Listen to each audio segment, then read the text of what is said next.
Now? Hello?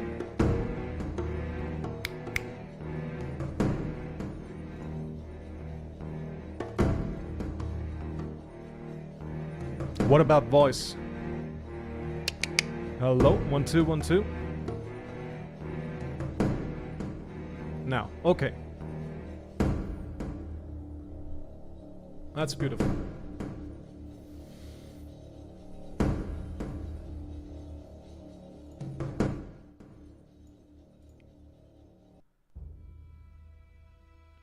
I have to get used to streaming more.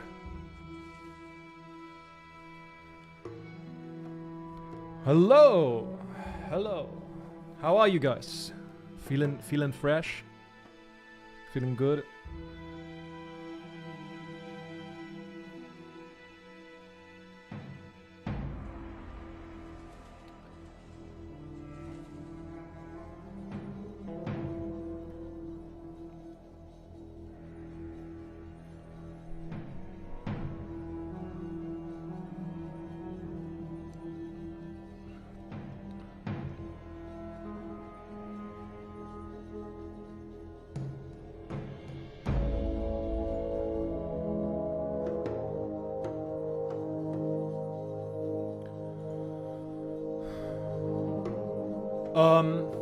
To be quite honest, I don't expect Gothic.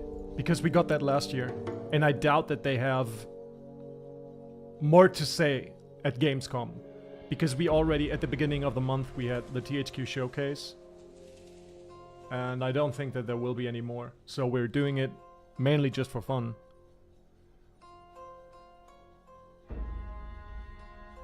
Hey, Landros. How you doing? Christoph is burned out and dead inside. Same, brother. Same. But, alas, I will raise my glass to you. May we find motivation and, you know.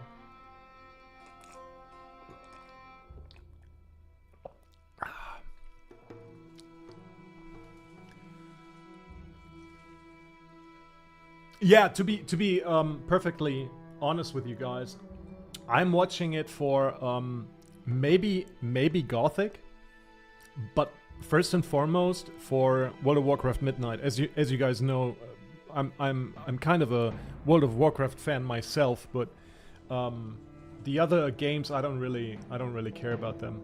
Like, you know, seeing what's up in the world, sure.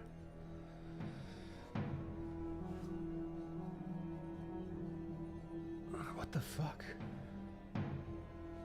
I think my glass is broken. My beautiful, beautiful big glass. Yeah, I gotta drink it up. Give me a second. Gotta fix this. There's water everywhere. Holy shit.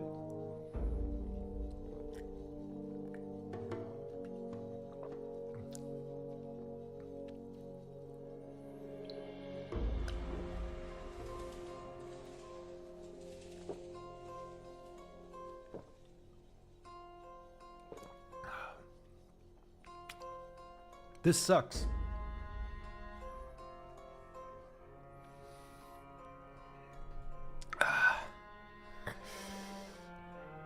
Hey Bogdan, do we get Gothic remake news today? I don't know, man.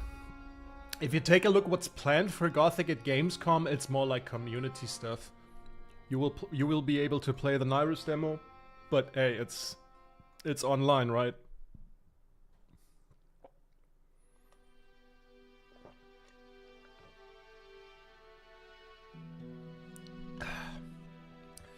Witcher 4 cinematic teaser.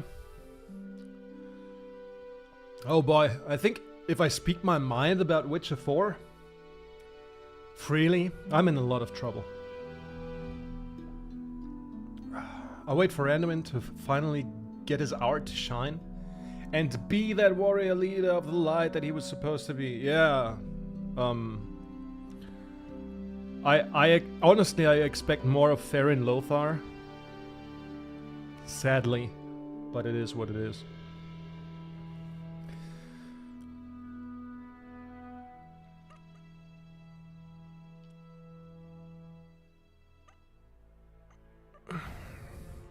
I think that there is a third-party company founded by Witcher 3 veterans that is outsourced by CDPR to make Witcher 1 remake, and maybe they will show some... Yeah, man, that's actually what I'm waiting for, the remake of Witcher 1. Dude, Witcher 1 is so fucking good. Like, it's 100% more janky than Gothic. But the atmosphere in the first game is incredible. I love just like, you know, the streets of Vizima, the bog, you know, the swamp. That feels so good. Damn.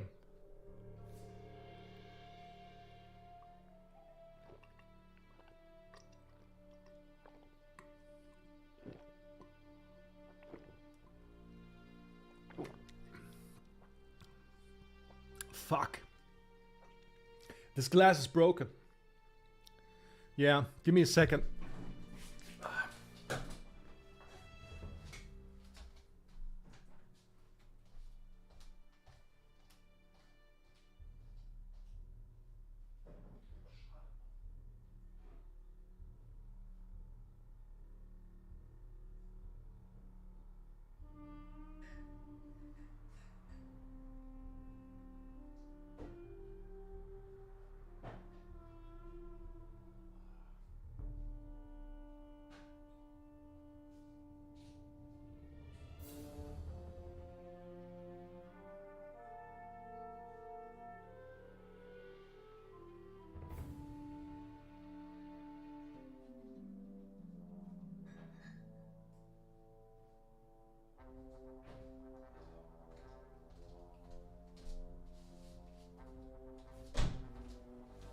Ah, shit.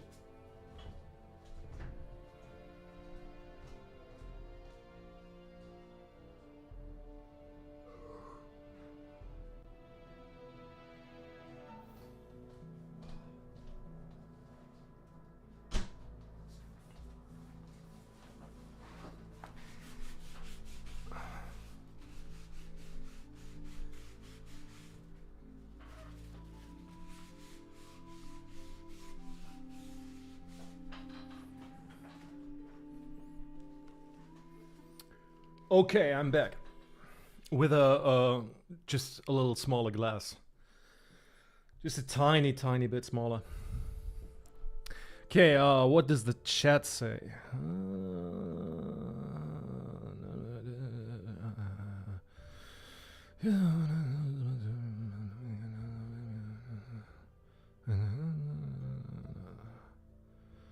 Played Elex recently for the first time, was surprised at the amount of dialogue and companions.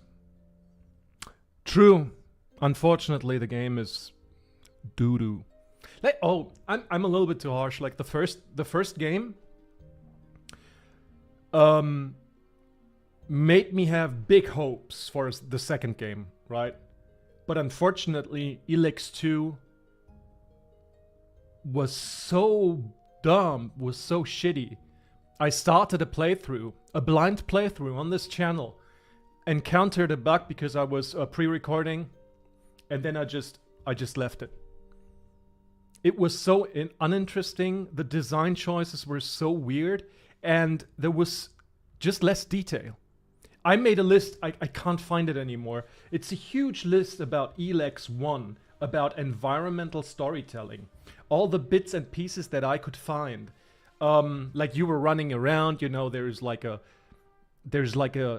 derelict piece of hole in the ground where people used to live, or some kind of house or whatever. You will find a piece of information. You will find you know, some kind of like invoice, voicemail, whatever you want to call it, like these messages that you could find. And I made this list about every single detail that I found, you know. And then I compared it to the relatively short time I played Elex 2, and Elex 2 had almost nothing. And that was so disheartening, actually, that that was when Piranha Bytes died in my heart. I don't understand. I really don't understand why they had to change, for example, the faces. Why they had to change some of the animations. Like, it's Piranha Bytes. You gotta work really, really smart and reuse assets just to, you know, to focus on other things that make your game good. But if you're changing these things, like, imagine they would have changed animations and smaller systems from Gothic 1 to Gothic 2. Gothic 2 is more polished, sure. But if they were already under pressure, you know? And if they would have gotten themselves into way more work that they could handle, Gothic 2 wouldn't have... It would never have gotten to such a position that it actually had. So, I don't know, man. It's kind of weird. Elex 2 is... I will never play that game. And from what I read and what I saw when other people played it, the end game was pretty grindy. Like, kill 100, I don't know, aliens here and there, and I don't know. It was fucked up.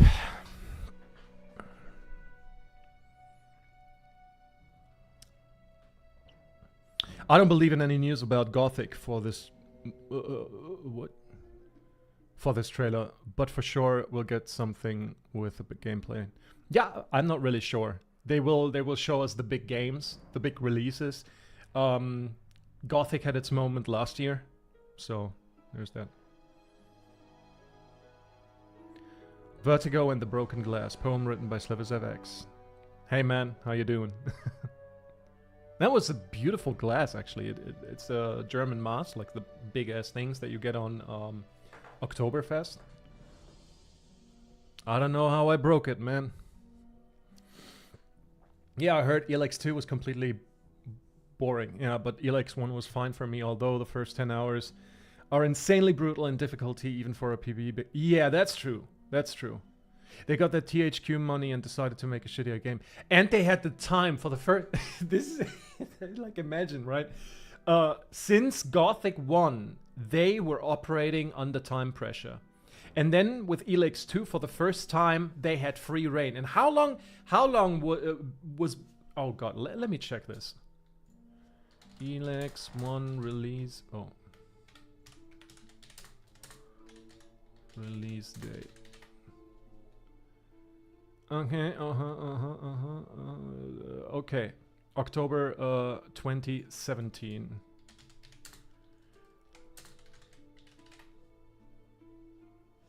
That is 2022. Bro, that's 5 years. 5 years and you make a shittier game. Incredible. That's only the chef, you know, the boss, Mr. Björn Pankratz, is able to do something like that.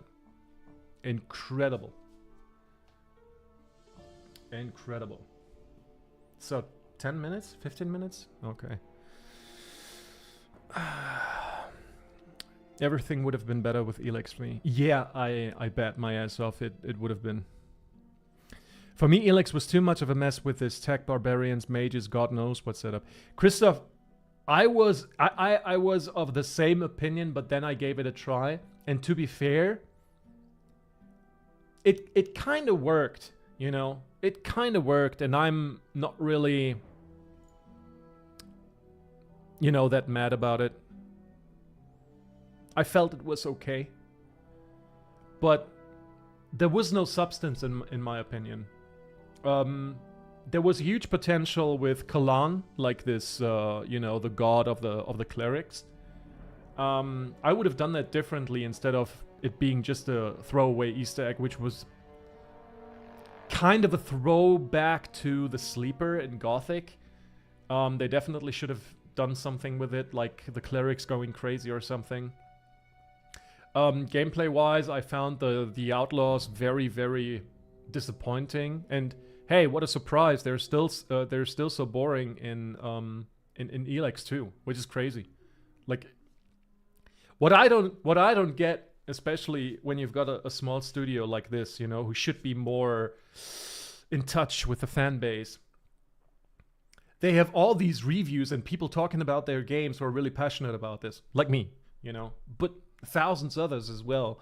And they can analyze this shit that they are talking about. They can write it down, make a consensus, and then find out, oh, you know what? The people don't like this and that, right? This is how I would do it. They never done something like this. They were always like, our ideas are the best ideas. Eat it or die. And, well, then they died. And have you seen that mess that they're now producing? Like, they took the sweet money, the sweet Piranha Bytes money, and the sweet THQ money. Now Piranha Bytes is dead, and now they developed this game called Kralon. This looks so shitty. My God, I don't care about the both of them. Like Pithead Studios, I don't give a fuck about them. I don't wish them any harm, but they had their chance and they blew it. Yeah, Kralon is... Look, the idea is kind of neat. It's like a Arx Fatalis revival. I think we talked in one of the streams about it. It's like purely underground. Something happened in the overworld. I don't know, apocalypse. Who knows? Be creative, right? And you're stuck underground. The problem that I have with Kralon is I don't really know. Is it like a fantasy game, or is it like a game that takes place in a modern era? I'm not really sure about that. Because I think that it should be set in a medieval time period. You know, being underground. Just like, not just like Arx Fatalis, but, you know, going in the same direction. I think this is the problem that I have with Gothic, right? I think dungeons play a huge role in those RPGs, you know, and if you don't include them that much, and if they don't bear any weight inside the game lore, inside the story, I think it's I love dungeons. I love a good overworld, but I also like dungeons. But now you break it up, you know, and you're completely underground. And bro, being only underground doesn't mean that everything looks the same. Even with Arx Fatalis back in the day, they had a wide variety of underground places. That was beautiful, like back in the day. And I don't know, what I've seen of Kralon is... It's not good. Everything looks so plastic. You're not really sure in which time period you're in. It's strange. It's strange. I don't care.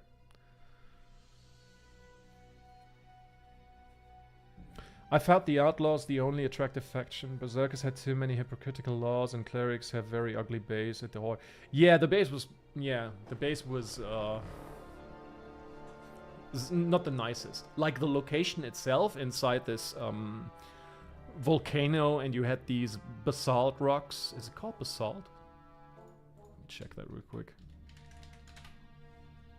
Basalt, yeah. That was pretty cool, but everything was so neon-like. It almost looked like I don't know, like too futuristic, in my opinion.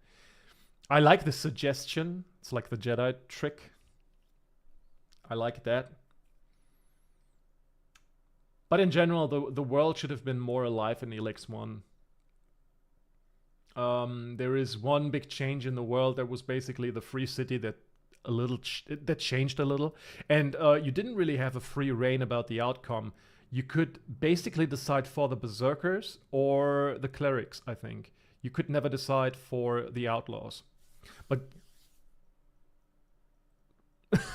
Zolgatus, greetings. Yeah, again, Elex, you know, big promises, and it wasn't too bad actually.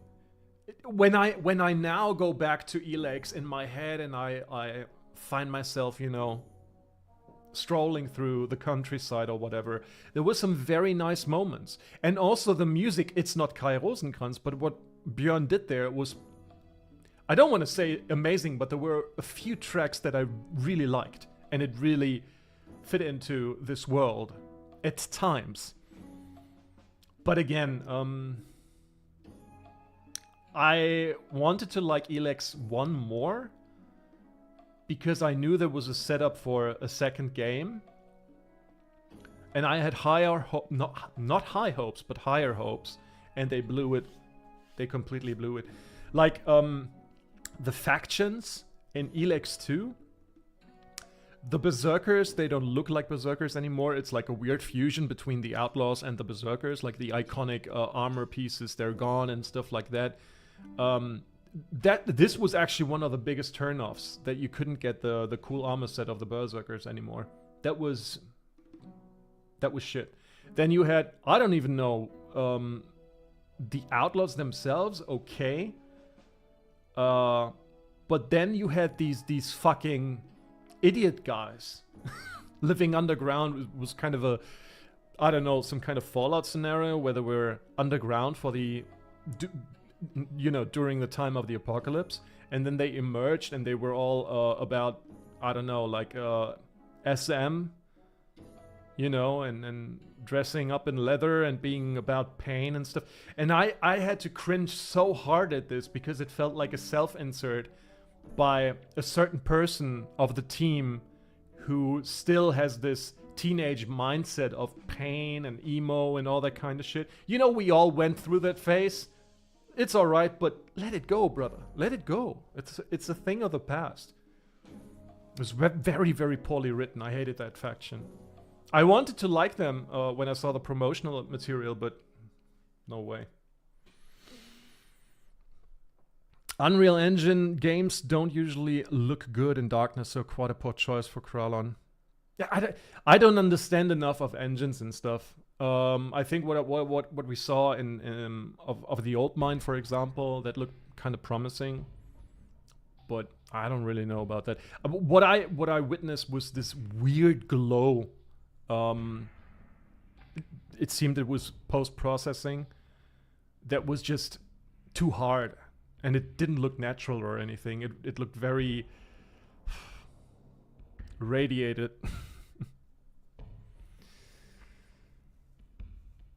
Is it just me, or does Yarkandar, guys? I forgot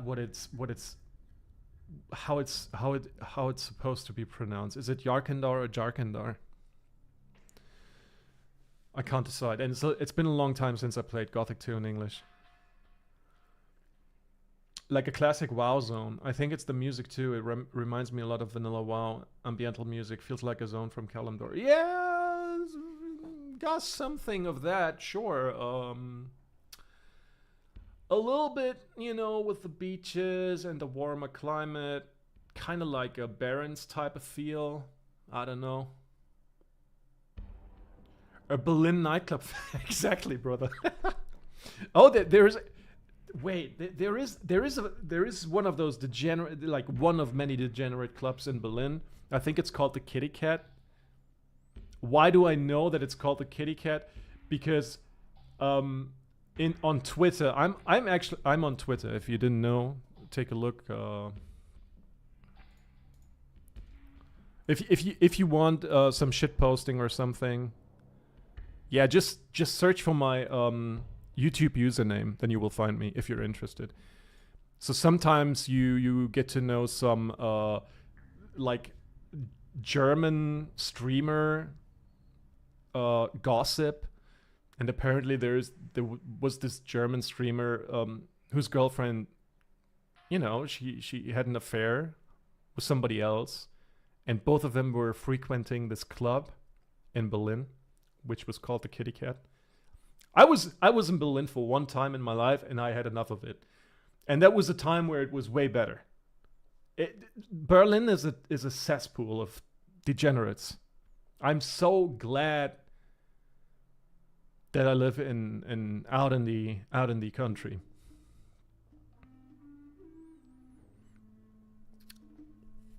Yar sounds better than Jar anyway. Yarkandar, okay.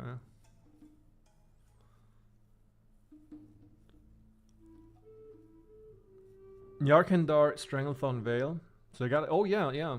Could be, yeah, sure. Not necessarily but close. It feels like a lost WoW zone in a way. The music really feels like it would fit Kalimdor.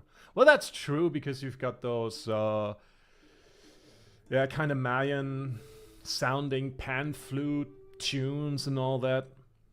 I mean, Gothic soundtrack in general is very percussive at times. I was born in Berlin. Happy I'm not. Yeah, my condolences, brother. Mr. Smuggler says, I don't like Blue Skybox in the remake. Yeah. I had my fair share of comments about this. I think it was an episode that I did in the past where it was like, you know, the eternal golden glow that we saw in Gothic 1. But I kind of made up my mind. If the golden hour, if that autumny feel is still in the game, it's okay. But I also do understand that, hey, we have dynamic weather and weather effects and all that kind of crap. And yeah, I want to see that in a Gothic remake too. You know, heavy thunderstorms and all that kind of shit. That is exciting. But again, they have to keep, you know, this golden hour. At least once a day or something like this. But also, I cannot deny, you know, it has a big influence of the general atmosphere of the game, you know, when you're wandering in this eternal golden hour, like in, you know, the dusk, when the sun is going down, when night approaches slowly. That's a very certain feel. Germany is a state of mind. Visiting Berlin was quite hardcore. A lot of homeless people, and I feel like going after dark to get currywurst near zoo feels like a survival horror. Yeah, sure. Pensalts, how are you, man? Growing up there in the 90s, 2000s was quite cool, but now I'm happy elsewhere.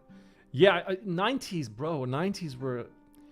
I'm of the firm opinion that 90s were the peak of humanity. We had almost no racism in media. You had a lot of diverse people. You had Jackie Chan. You had a lot of black people in Hollywood. Nobody talked about racism. Obviously, we had weird political situations in the 90s as well, but the general feel was so relaxed. I'm really glad that I grew up in the 90s. Autumn in Gothic 1, Nameless sleeps through the winter, and then spring in Gothic 2. Yeah. Kinda. I'm fine with the bluer skybox as long as they keep some different weather patterns is fine. I think it also helps to tie in with Gothic 2 DLC zone realistically to the island. Yeah, sure. Okay, guys, 25 seconds. I gotta get rid of the Gothic music, even though it's very beautiful. But now I'm pumping up this boy. Please tell me about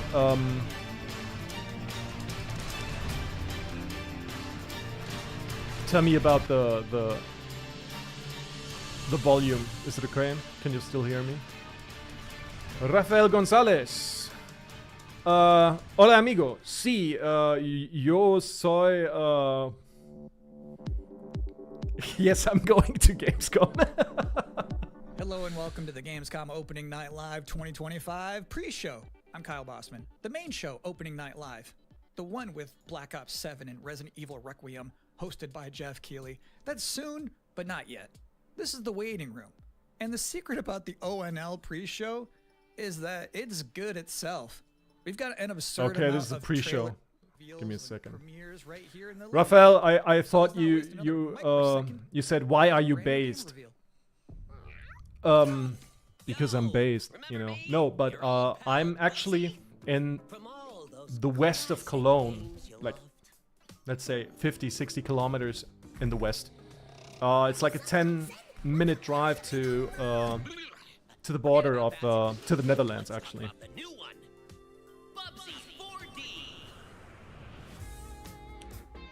And I will come to the Gamescom, presumably Where are we going next? Thursday. Don't mind if I do. Psych. They call me the Orange Blur. What the fuck is this, Do you actually? think these outfits come with pants? Yeah, I'm very based. You know I've only got Pants one brain outs. cell, right? And it's working Nah. overtime on this A man who claims he's based is not based. Atari? Just a regular I didn't guy even with an know they were opinion. still around. The first game I ever played on my PlayStation 29 years ago was Bubsy 3D. If you told me back then that one day I would be introducing Bubsy 4D to the world, I'd say, yeah, that sounds about right. Now let's keep this pre-show poppin'. Here's another brand new game announcement. I don't know what Bubsy is, man. I thought that would have been some kind of Sonic stuff.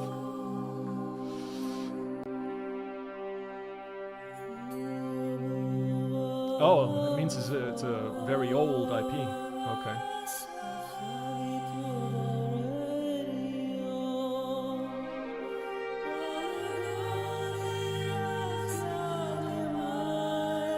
What about you, Raphael? Are you at Gamescom?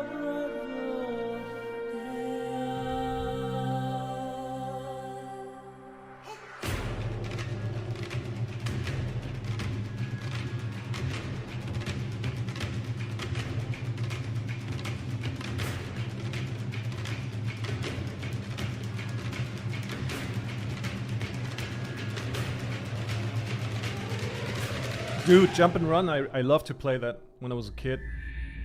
Rayman, The Great Escape, N64, Mario, for example, sure. Banjo and Kazooie, Banjo-Tooie. You're watching the Gamescom Opening Night Live pre-show, which will basically be me teeing up wall-to-wall trailers in the time before the main event. We do have an interview coming up with the project lead of Double Fine's Keeper. For now, here's a trailer for a LucasArts classic remastered by Night Dive Studios. Again, how's the volume? Where are you, Marco?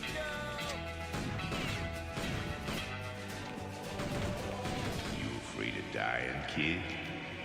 Keep that fear.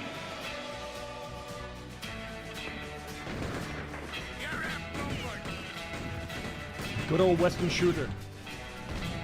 Damn. Volume is fine, okay. I see a gleaming city rising. A city that has a fine name on it. It's gonna take Germany more is the bullets to land get of what milk you and want, honey. mister. Talking about Once a the law same man, Germany here? always a Oh law boy. man. Those times are over. Yeah, tell me if anything is off. If I need to lower it or pump it up. If you thought maybe I was exaggerating a little bit when I said this pre-show is filled with exciting and really good trailers because it's my job, It's not. normally you'd be right. However, sometimes a trailer is actually just unmistakably exciting and really good, like this one. I'm already turned off by the graphics, man. I don't like this. Too bright.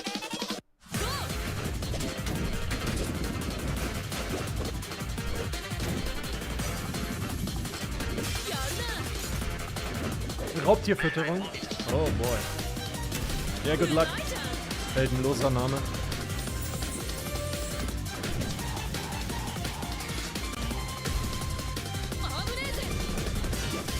Blood FPS? What's that, Zagatis?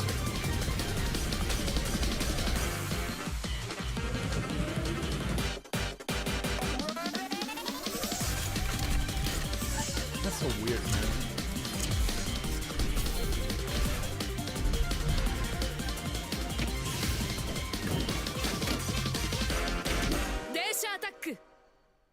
What? In this year's Xbox Showcase, Double Fine announced their first new game since Psychonauts 2. It's called Keeper, And joining us Lucas tonight in Oliveira. a In recently Gothic 3, pre-recorded there's some interview inconsistency is the that I games don't see people project talk about lead, much. Lee Petty. Gothic Lore Koreans is the Hi, main source everyone. of Thanks magic for orb, and having Gothic me. 3 you can I'm find so it excited to everywhere. have you here. So you showed a first look at gameplay of Keeper. The game itself is about the lighthouse, but also the bird as well, right? This duo. And I'm curious about whether that was conceptualized first as like imagery, like it sounds like a cool idea, or if that was conceptualized first from like a gameplay standpoint. I always think about the total experience more than say mechanics and art and story. A lot of the game is about, you know, this Guys, I lighthouse will waking up after turn eons that a of little lying bit down dormant here, and learning so to we can walk. talk a And little the bit bird more. is part of that, right? So the That's bird why and I the lighthouse are perfect companions put the because subtitles they're on. different. At the same time, the bird is wary of yeah, dark there spaces, and are there's many a malevolent inconsistencies in presence Gothic around the 3. It's island like that the lighthouse can keep at bay. So together, those two set out on this tale. it's and like the team their that abilities developed complement Gothic each other, 3 but also was not the bird involved with becomes, I think, Gothic kind of 1 the or emotional Gothic heart of the 2. game. You have an extensive background as an They were art director, just- right? I think that's apparent. I don't when know. Anybody just looks at Keeper. They didn't for the respect first the own time. lore. So I'm curious about your inspirations. You know, there's 90s so many first-person inspirations for horror Keeper, shooter. and Oh, one of the cool. ones that really stuck Painkiller. out I know was that the Dark title. Crystal. I saw it as a kid, and it was really inspiring to me because it felt like such a different take on a fantasy world that I hadn't seen before, and it was beautiful, but also a bit tragic. It was scary at times, but also really playful and fun. Do the bird and the lighthouse have names? Yeah, well, at least the bird does, and we call the bird Twig internally because she has Twig. a beak that is made of driftwood. But for now, What? the lighthouse is simply the lighthouse. It's just simply the lighthouse, yeah. Lee, thank you so much for joining us here in the pre-show. When will people be able to play Keeper? On October 17th this year, which is coming up really soon, and we can't wait for people to get in there and experience our strange, beautiful world for themselves. Thanks so much for joining us. Oh yeah, Well, that was a great Cyber Demon is kind of And right. if you thought this pre-show couldn't get any more masculine, buddy, People watch will like, this. oh, the beautiful vistas in Gothic 3. At last, Castle Grayskull is mine. I never really Not so liked them that fast, much. Skeletor. Whoa, what's happening? He-Man and the Masters of the Universe, Dragon Pearl Destruction coming soon to all platforms. Yes, What? it's He-Man and the Masters of the Universe, Dragon Pearl of Destruction. Intense beat-em-up action that puts the Pixel power art in games, your yeah. hands. Any Grab a He-Man friend fans and in the fight for chat, eternity with boys? four playable heroes, classic arcade controls. It's powered-up pixel perfection for your gaming console or personal computer. I actually like that this is, He-Man and the Masters of the you know, Universe, Dragon Pearl of revived Destruction, to a coming certain soon. degree, like pixel From games Limited Run that just Games. die. There's still a market thanks for for it. joining us here at the Opening Night Live pre-show. We're only about halfway through. It's a sufficiently chunked up show. And just to prove my point, here's a new trailer for Absolum. What? Gothic. The German came out. Oh god. Gothic 3 is not canonical for any true Gothic. I don't want to go that far, but it's not canonical for me. I will always heavily oppose it and never play it on stream. I'm done with this. I recently had to get the footage for my last video. It was a pain. Just getting footage was a pain. I hated it. I don't understand when people say, oh, it looks good. It doesn't. Gothic 1 and 2 look so much better. Yeah, right, pixel art is like comic books. Digital comic books. October 9th. They're That's a timeless. release date reveal. And I think Frog Mage revealed too. That was cool. Now, if you'd like to take a break at this moment, maybe grab a water and some snacks, I Hey, really Mr. Fender. can't recommend it. I It's a don't brand think new so, look to and be long honest. gone. I'm mainly here for World of Warcraft Midnight. And to see what's up. But I think I'm going to warn you guys, after the announcement of Warcraft, if they do some more in-depth shit about Warcraft, I think I will leave the rest and take a look at that.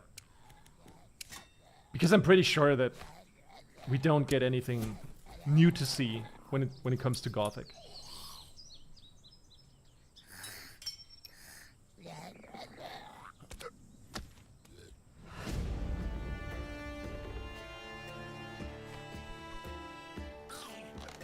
But even though, if I don't think that there is any Gothic, obviously you're invited to stay here and hang out with us, with the boys.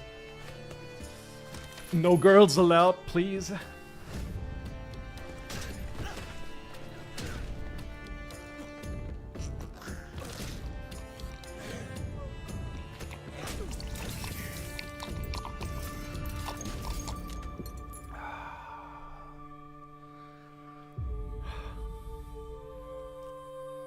Long gone.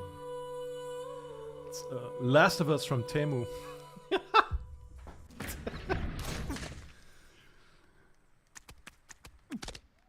Sometimes, frankly, I'm impressed by the amount of nice worldwide reviews. Yeah, but it they has book for this more show. to do with the style another and the one. technology when it comes to Gothic 1, 2 compared to 3. Yeah, that's true as well. But both can be criticized, you know, why stray away from this set style that they had since the inception of the franchise. This need for innovations just to innovate. It's not good. Okay, this looks interesting. I'm going to... Where's the volume? Looks good.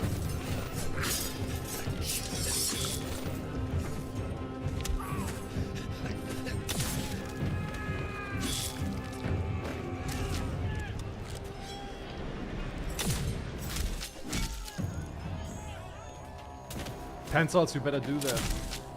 No girls allowed. Oh, what's going on? Oh, he's got the Gunner hand. The strong left arm.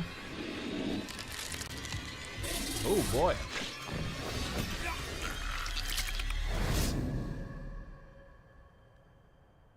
Eldring Napoleon.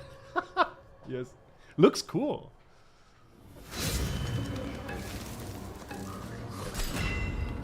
Oh. Doesn't look good. Ugh.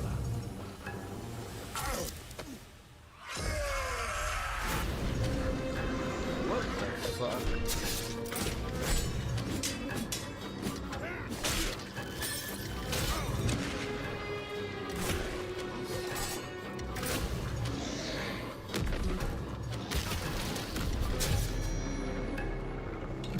Jesus Christ, look at that! It's, yeah! It's Godric the Grafted. Look at that. Valor Mortis. Dude, So it's my sworn duty as pre-show host to make people excited about Gamescom opening night live. Thing is, yeah, please. you can't just tell someone to be excited. You can't just say, y'all excited, and expect people Yeah, to stop start yapping. clapping. That was actually pretty Reason amazing to be what we just saw. So, here they The are, blend of the different... top 10 reasons to be excited for Gamescom opening night live I don't 2025. care about this. Number 10, hearing people make noise when You've someone got the asks if they're Napoleon... Number 9, Napoleonic a new trailer era. from the Outer Worlds 2. Then it seems like a little Number like 8, Witcher with the alchemy. emotional adventure of seeing a new game for the first Combat time and is a not little knowing if Witcher-like, it's but free first to play person. or not And until then, the you end of know, the trailer. seems like Elden It's Ring anyone's guess these combat as days. well. Number So 7, it's a nice blend of Ninja things. Gaiden 4 And is usually showing up. you stick to Every medieval time there's stuff an like in Asuna drop, Witcher. someone in the But this is audience like... always goes, yeah. Hell, Number it's 6. uh, Knowing there's no Napoleonic Silk Wars. Song, Pretty understanding interesting. there's no Silk Song, but still thinking, what if there's Silk Song? Number 5. Ghost of Yotei is in this?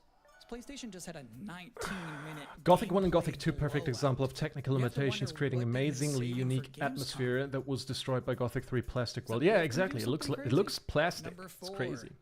Silent Hill F going full freak Biggest mode. problem with Gothic 3 Number is more like a 3, reboot than a watching sequel. game designers develop their It's public as if speaking Return of the skills King in was real directed by a time. different director. I Number strongly 2, feel like Gothic 3 should have been the worldwide pinnacle of reveal Zen Call Engine. of Yeah, Duty Black true. Ops 7. They Now should you're have saying, used didn't that the already happen a tools couple of the months ago? past. No. That was Guna the grip must teaser. have taken years to perfect. This Bro, is the yeah, sure. worldwide reveal. And the number one The reason Order to be excited about Gamescom opening night 1886 live in Bloodborne. 2025. Yeah, Resident Evil Bloodborne is Requiem. probably So they probably just better. announced this at Summer Game Looks somewhat Fest, biased. and then Yeah, they I said, thought of "See you that at as well. Gamescom?" Well, look at the time. It's Gamescom. Or it will be Is in a he matter done? of minutes. You're still in the pre-show. But how about a new look at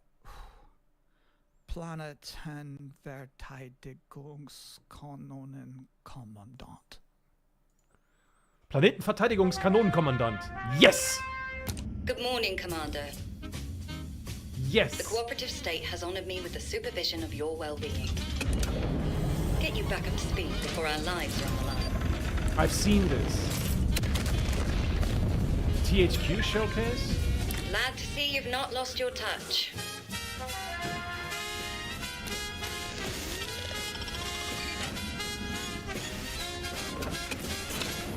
Yeah, he is. Oh, Mr. Fender. Multiple separatist vessels approach. Being daring today, aren't we? Facility. Destroy them before they do.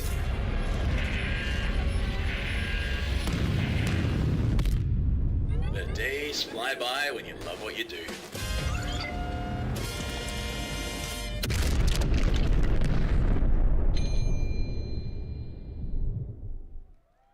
Welcome again to the Gamescom Opening Night Live pre-show. If you're just joining us, there's still plenty of time to enjoy some bonus video game trailers before the big show begins. Here's a freaky one. I don't want to filter too much, but you know how it is. I don't know what you guys like, but I definitely know what I like and dislike. Oh, this has some kind of VHS quality to it.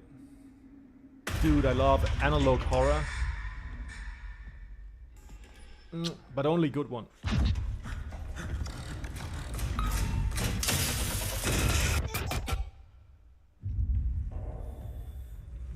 Looks cool.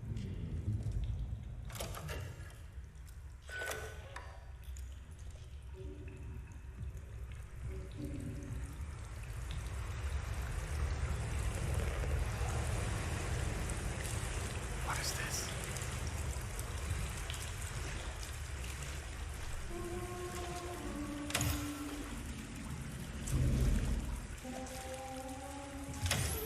I actually love these VHS segments. Pretty awesome. Oh boy, run!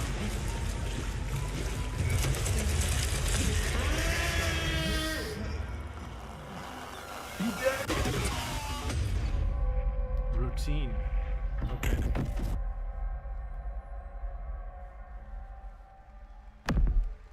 Interesting fact about that game, they actually created that whole environment by 3D scanning the entire bathroom of Jeff Keighley's mansion.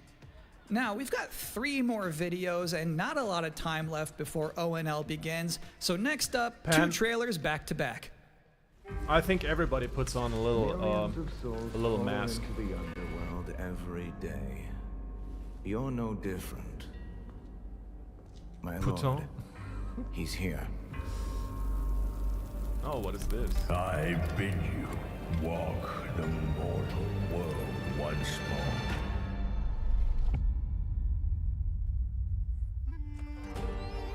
Fallen leaves return to their roots. Looks good. You shall gather the souls that stray. Oh boy. I've watched over this city for ages, and every name in your scroll of death. Not one of them dies quietly. You, a soulless. I swear these Asian games are all so weird, man. So fucking weird. Wrestle rogues when their artifacts can do what brute strength cannot.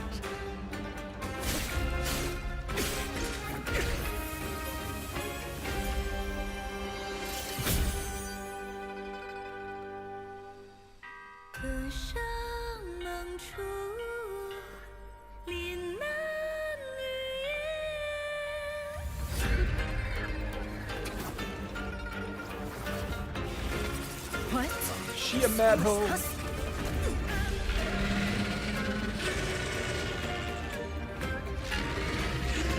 The living cast their dead to flame and sacrifice. All those ignites games, the man. war banners.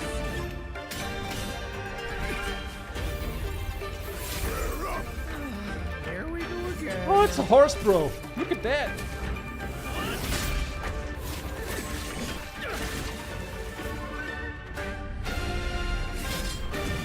All those weird Asian games, they really have to thank Dark Souls from Software for this, for opening the gates for something like this. Pretty awesome. Fucking house Aiden.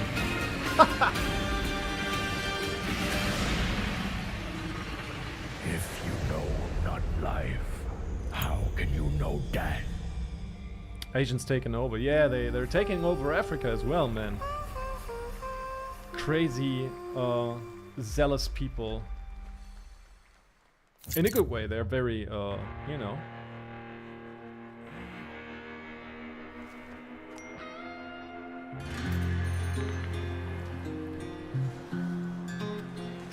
Made by the people who invented tentacle grape.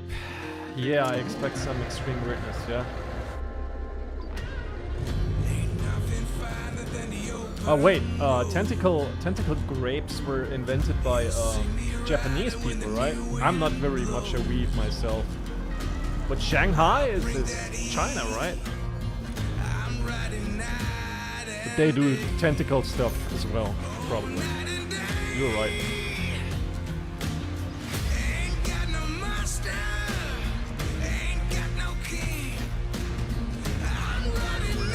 Yeah, what were they as weird as Dark Souls and stuff? I never played JRPGs. Almost on top of you. I got eyes on it. You can still turn around, you know. Pineview won't. I don't think so, Christy. XDC Logistics. They said you were coming. But take care now, you hear? Let's get it done.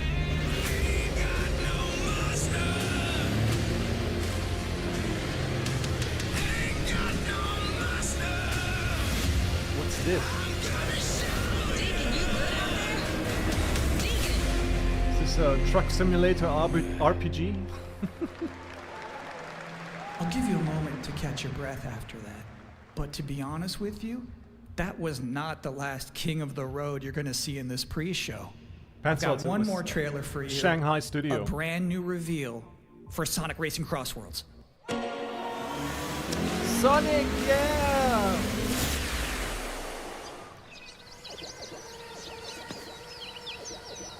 Yeah, man. Witcher 1 is, it's up there.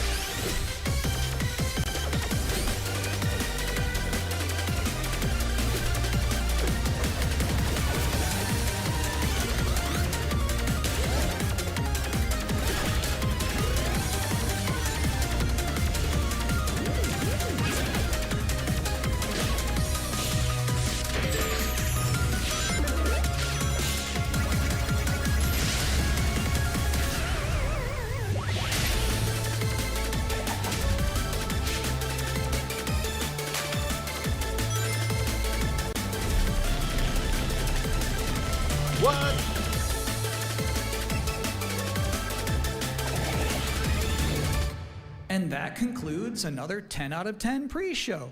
Up next, Black Ops 7, Ghost of Yotei, Silent Hill F, Resident Evil Requiem, even more apparently. It is time for Gamescom Opening Night Live 2025. Thanks for watching. Thank you for your service. Now fuck off! 18 plus, okay.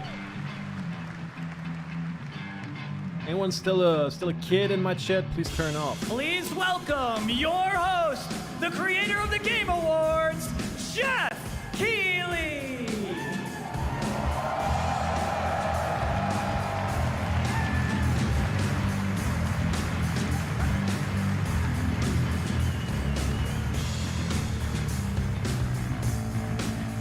You guys ready?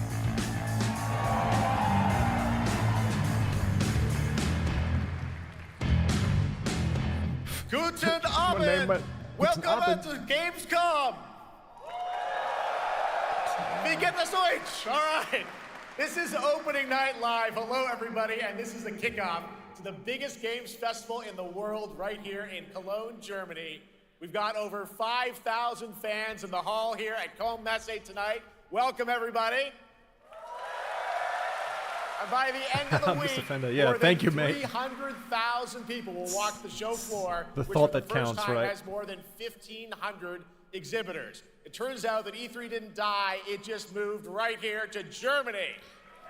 I gotta set that up in the future. And of course, there are millions more watching live around the world. No matter where you are, Nice, we're Cyrus. all connected tonight as one global community to celebrate the art, creativity, and joy of games. From the boldest indies to the biggest blockbusters. Today, the game industry has never been more dynamic. Clever ideas from small teams are breaking through in huge ways. This summer, Peak, a Skinny, co-op what up? climbing game created by Aggro Crab and Landfall The crew Games, has arrived. stormed the charts on Steam, and right now I can announce Oh, for yeah, the first time comrade. it has sold over 10 the million shoes copies later. to date. Congratulations to the team. Not good. And there's also other fun ones, like you guys have probably played Date Everything, a wild dating sim where you can romance a treadmill or a curtain. It's on Steam right now. Check it out. It's sold an estimated 500,000 copies. And all these successes prove something important. Gotta get myself some more water. Small teams with big ideas can change the industry. And that brings us to one game made by a handful of developers in Australia.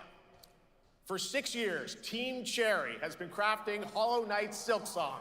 It is highly anticipated and Steam's most wish-listed game.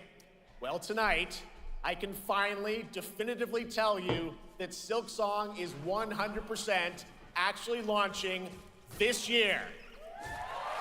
And behind me, you're seeing some brand new Silksong gameplay, the first extended look since the last trailer in 2022.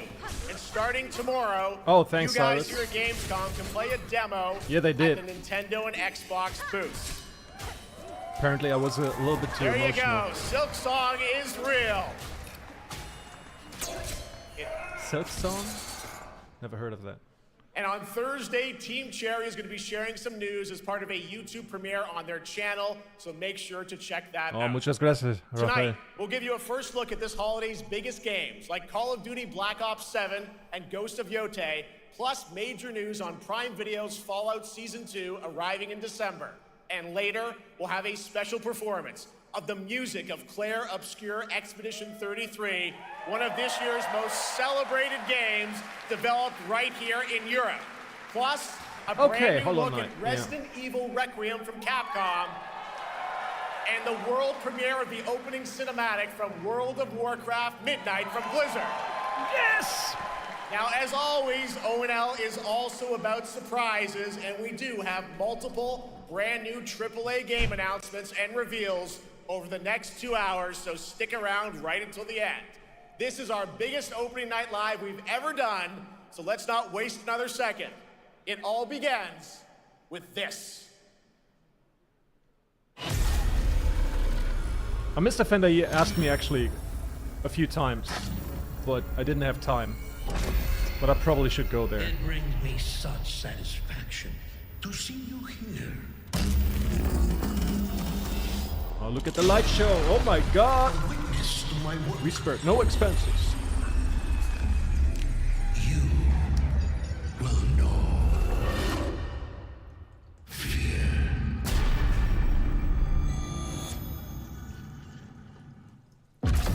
They want you afraid. Fear makes you easier to control. It's time to wake up. Dorito Pope? Your Who's that? streets shall once again run red with your blood. Raul Menendez ignited global unrest on an unprecedented scale. Menendez is a terrorist. We're bringing peace and security to the world. He refuses to let me go. Stop looking back. That looks good. What matters is what we do next. A lot of people counting on us for answers. Message retracted. Okay.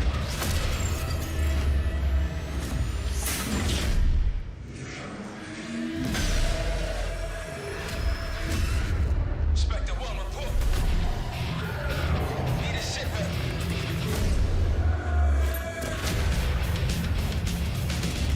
Nicaragua. This isn't real. The hell it ain't! Los Angeles.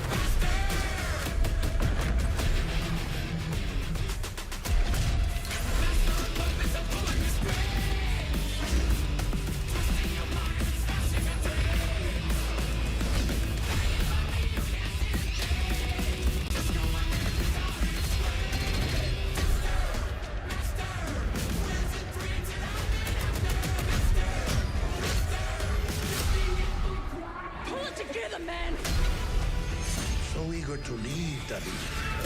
Killing the man is a hell of a lot easier than killing the idea. You were never cut out to be a Mason. No more games. This ends now.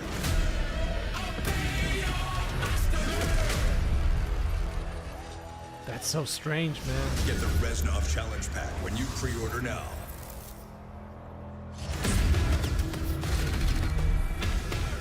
That's a Call of Duty? Jesus Christ.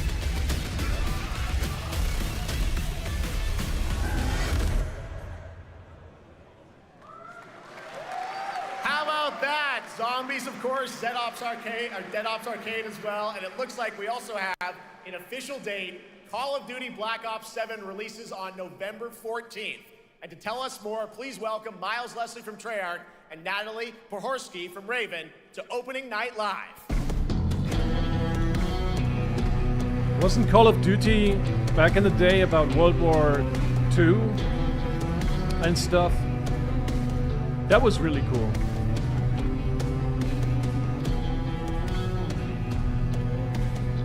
Hello, guys. Congratulations on the reveal. Welcome, Miles and Natalie, to Opening Night Live.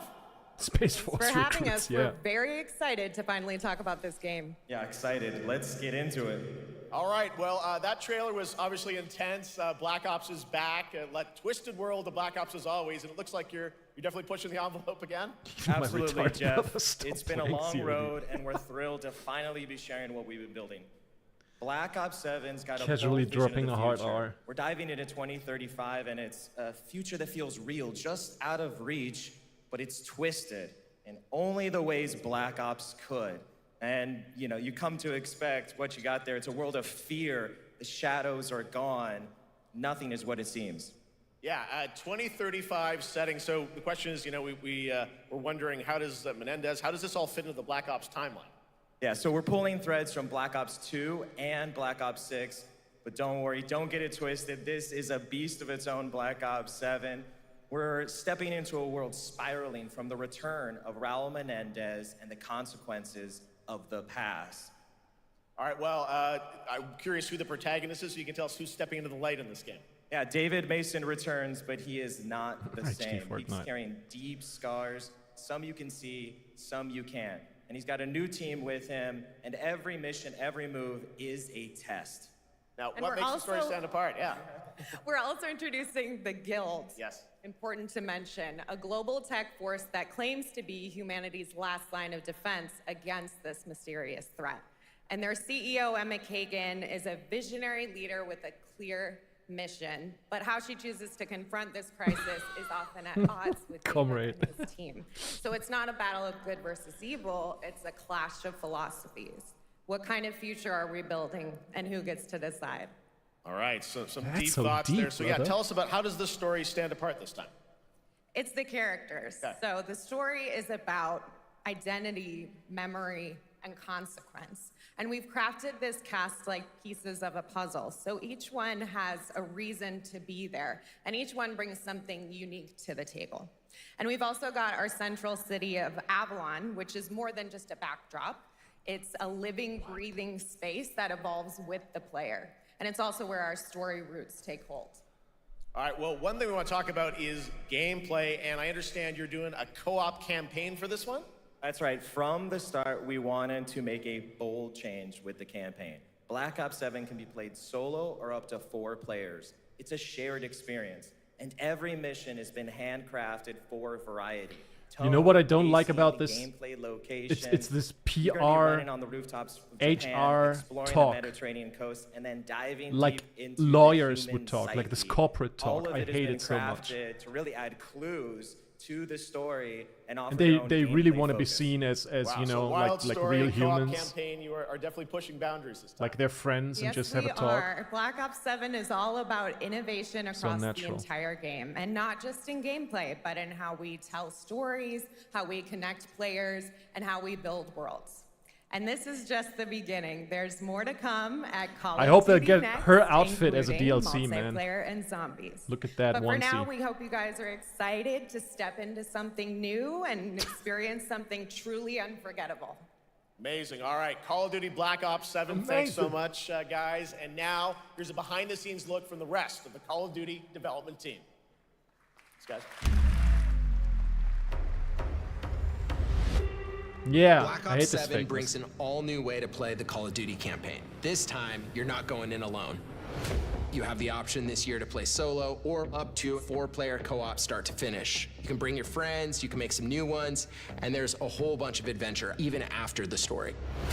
For solo players, we really make sure that they can engage in the campaign the way they want to and feel like they're truly playing a Black Ops story. What's going to be fun is having each player in your squad gravitate towards their own play style and then really playing it off of each other. We've crafted this as an inherently social mode that features the amazing linear Call of Duty missions that our community loves. The faces look Mission good. variety is at the core of the Black Ops 7 campaign. The pacing shifts between high-intensity combat, stealth-driven objectives, and deeply psychological sequences that challenge your perception of reality. Avalon serves as the narrative's anchor throughout, but the campaign stretches far beyond its borders, both geographically and thematically. It's dynamic and full of opportunities to explore, experiment, and experience the story in new ways. And in the culmination of the co-op campaign, we're unleashing something bold. No the Gothic. Endgame. It's a Until proving now. ground to put everything you've mastered throughout the campaign to the test. The Endgame is a brand new PvE social experience where you and your squad will need to survive overwhelming odds, adapt under pressure, and break the rules of what you thought a campaign could be. Each run is a new step in your power journey as you wield personalized abilities and face unexpected challenges. And here, all of Avalon opens up. It gives us a lot of freedom to have some fun with the gameplay mechanics, player movement. Players really can turn the map into their playground. This is your chance to explore the world beyond the mission.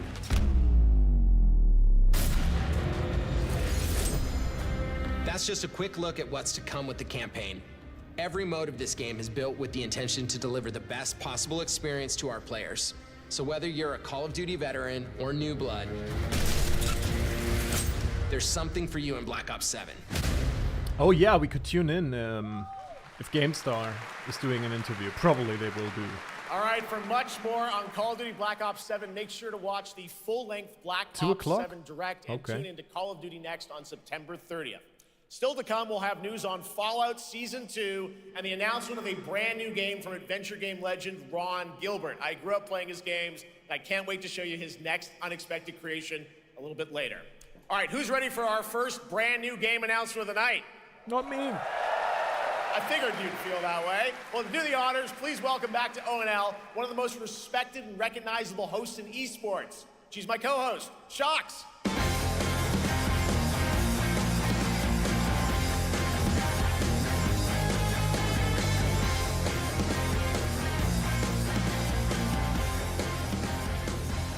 Hi everyone, thank you so much, Jeff. It is so great to be back here at Gamescom and ONL. I just had so much fun last year that I had to run it back. And let me just say, we have an unbelievable show for you tonight.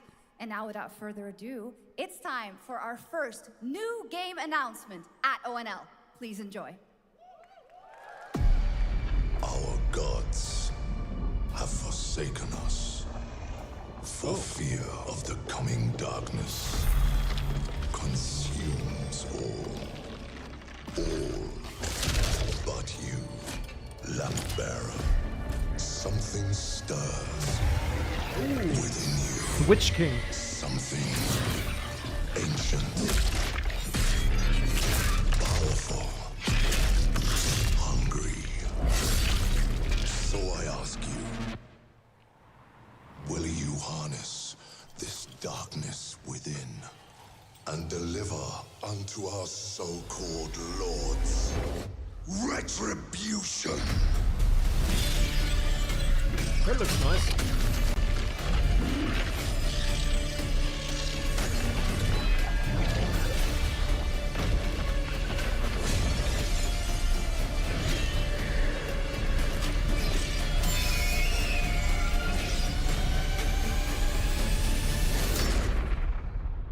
But should you fall, the world falls with you.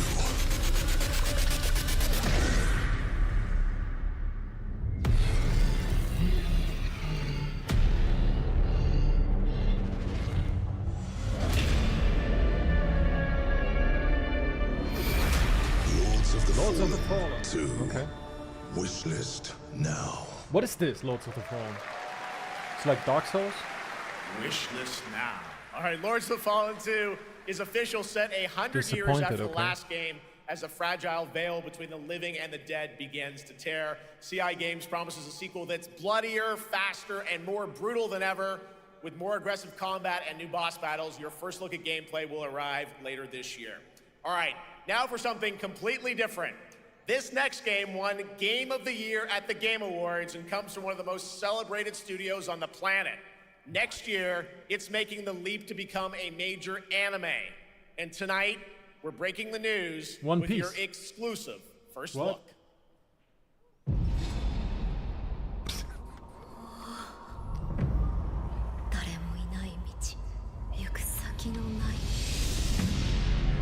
Sashina.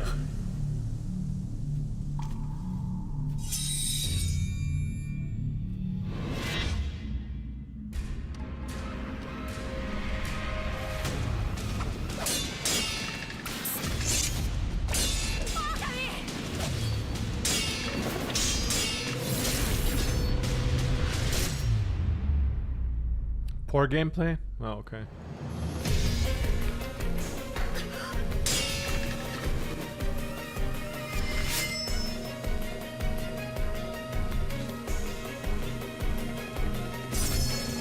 Sekiro? What?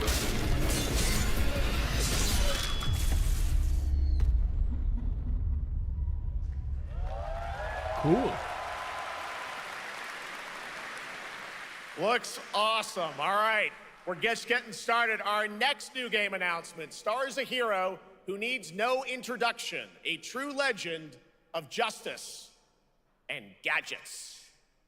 Gordon Freeman. No. Oh. I hate Lego stuff, man.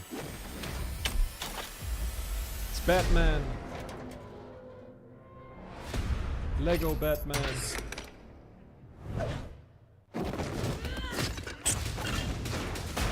Does anyone actually play these Lego games? Never understood the hype. I need to become more than a man. I need to become a symbol. What did you have in mind?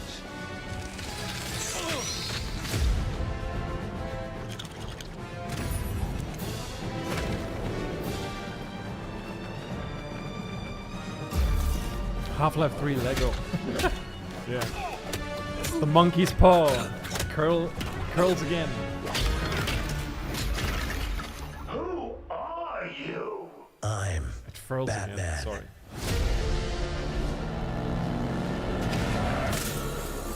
Why so serious?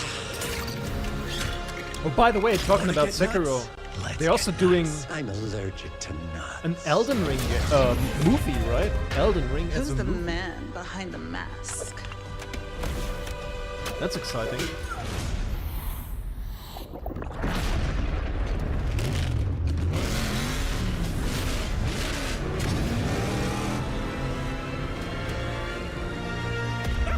I got you!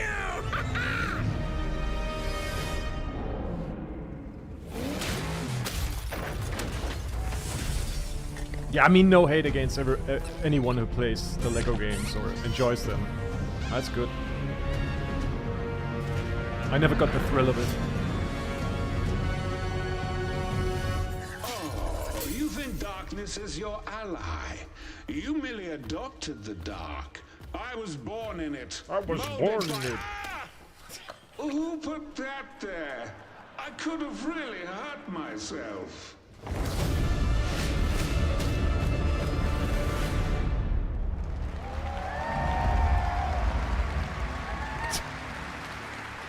Okay, then. The Bat is back. Please welcome the head of Lego Batman development team, Jonathan Smith. Hello, John. There he is. It's John, everybody. Jonathan. Welcome to ONL. All right, so after the huge success with Lego Star Wars, you guys are returning to Lego Batman? We are so thrilled to reveal this game tonight for the first time to you all and to the world. Yep. And that's not all.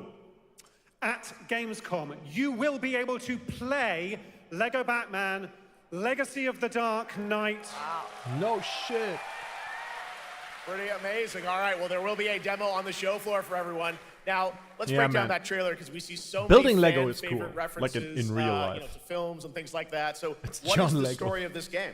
This is the definitive, essential Batman story. We take you on Bruce Wayne's epic journey from origin to legend. You'll train with the League of Shadows. You'll fight crime on the streets of Gotham. And as the years go by, you'll establish your ultimate legacy. Yeah, while we as the talk Dark about Knight. Lego, We've not me, incorporated I will iconic moments get a little bit of a and snack.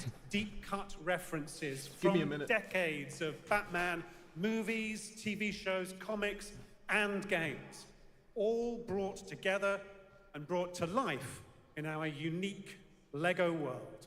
Well, we cannot wait for it. Let's also talk about the combat, because we've got some real gameplay here of the combat, and I gotta say, feels like you're really amping things up here this time. Oh, the team has created a really rich, deep combat system that's authentic to Batman's unique style. So, surrounded by enemies, you'll pull off powerful attacks, counters, and takedowns. You'll use cool gadgets like batarangs to stun enemies and the Batclaw to reel them in.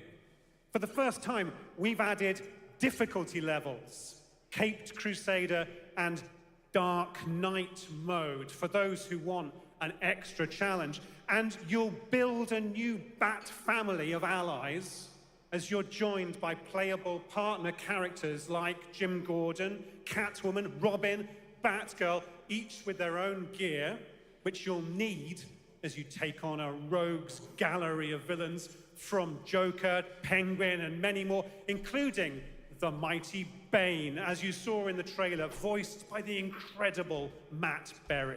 Oh my God, I cannot wait to see what you're packing into this game. It also looks like you have a bit of a, is it an open world Gotham? Is that fair to say? Sure, that's right. Gotham is a playground, a Lego playground where you're free to explore. You can grapple from rooftop to rooftop, glide over the streets, or cruise around in your choice of Batmobile.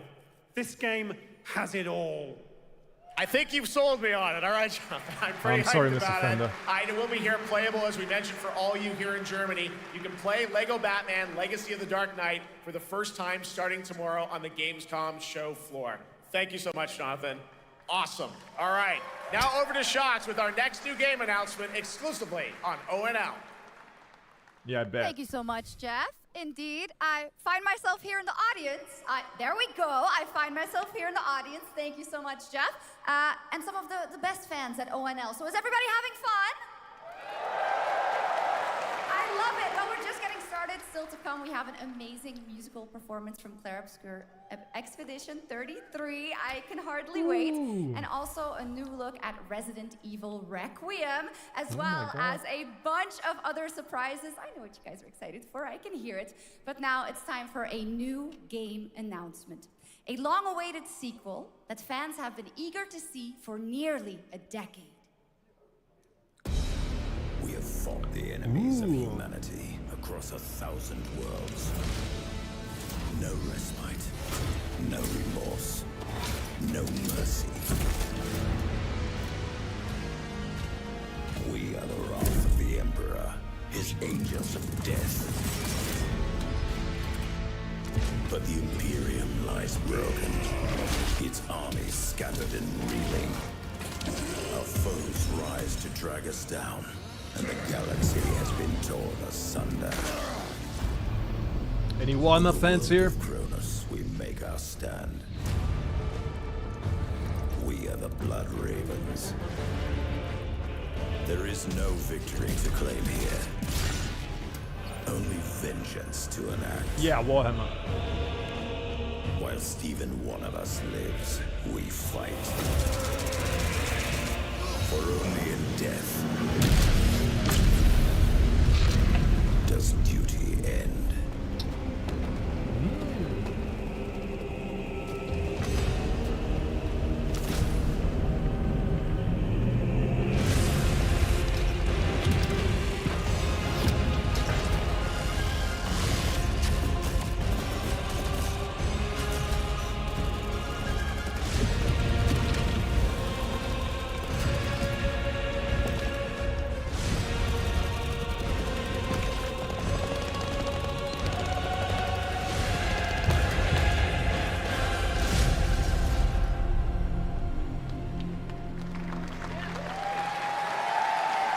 Okay. 2 centuries after the last great conflict, the battle for Kronos begins again in Dawn of War 4 with 4 playable factions and over 70 missions. 30 Dawn euros. of War 4 is coming in 2026 to PC. All right, now it's time for an unexpected update from the Monster Hunter Wilds team about a very special crossover event.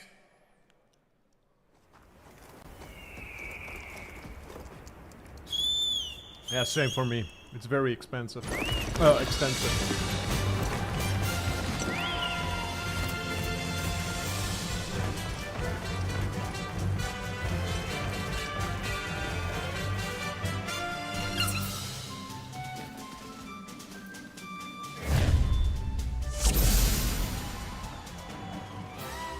What?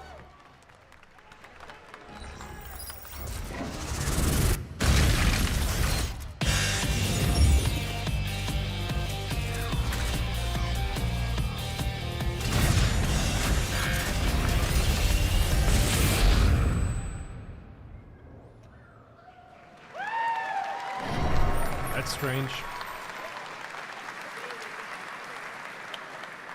All right, to tell us more, it is No my Gothic. great honor to welcome 2 very special guests together on stage. Ryozo-san from Capcom and Yoshi P from Square Enix. Yoshi P!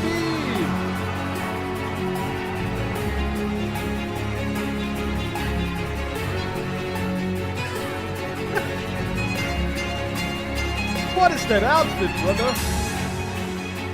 Looking hella funny.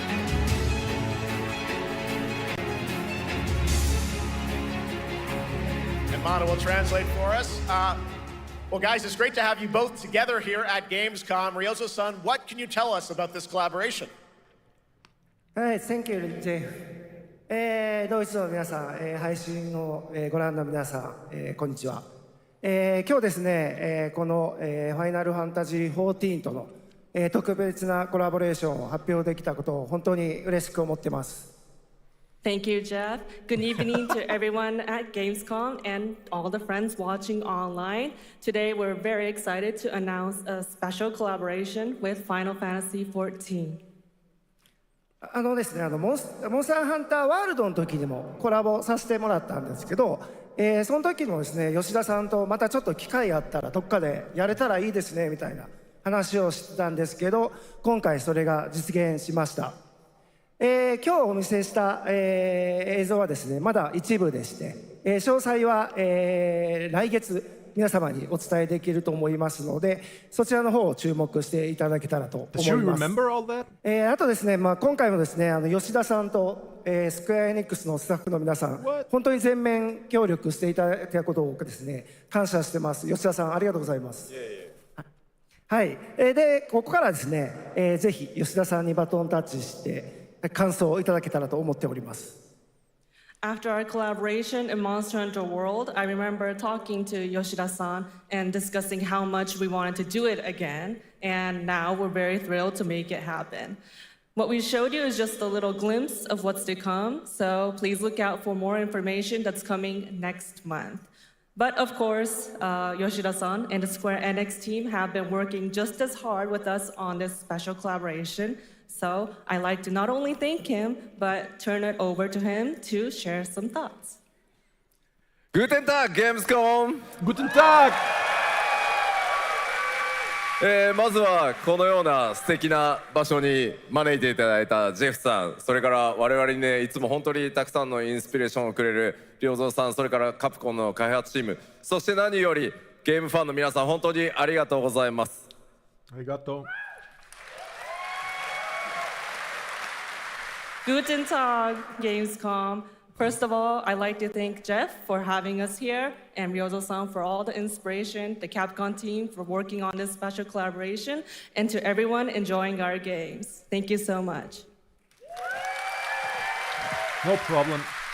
今、良三さんの方からもちょっとご紹介いただきましたけど、モンスターハンターワールドの時にもご一緒させていただいて、今回それに引き続き第2弾ということで、モンスターハンターワイルズとも、我々クロスオーバーと呼んでですね、全面協力して、コンテンツ開発してきました。As Ryozo-san mentioned, we worked together on Monster Hunter World, and we wanted to make it happen again, and it's happening for Monster Hunter Wilds. We would call it a crossover, and we're very happy to Monster make this Hunter any happen good? with all of our efforts joined together. Anyone play this? もちろんクロスオーバーですので、ファイナルファンタジー14側にも、スペシャルなバトルコンテンツご用意しております。今日は先ほどねティーザートレーラーとして、モンスターハンターワイルズ側の映像を見ていただきましたが、我々もちょっとだけ映像をご用意してきました。Since this is a crossover collaboration, not only Monster Hunter Wilds, but Final Fantasy XIV would also be having a special collaboration content inside it. Outside of the trailer we just saw, Final Fantasy XIV has also prepared a short trailer to show you what you can get. Wow, all right. Well, thank you so much. Ryozo-san, Yoshida-san, here's the trailer. Let's have a look.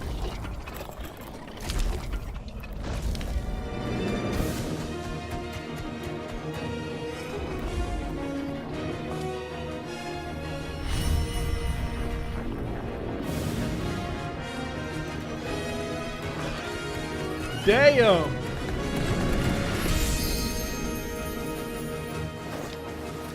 What the fuck is that? Is that a cat? A kitty!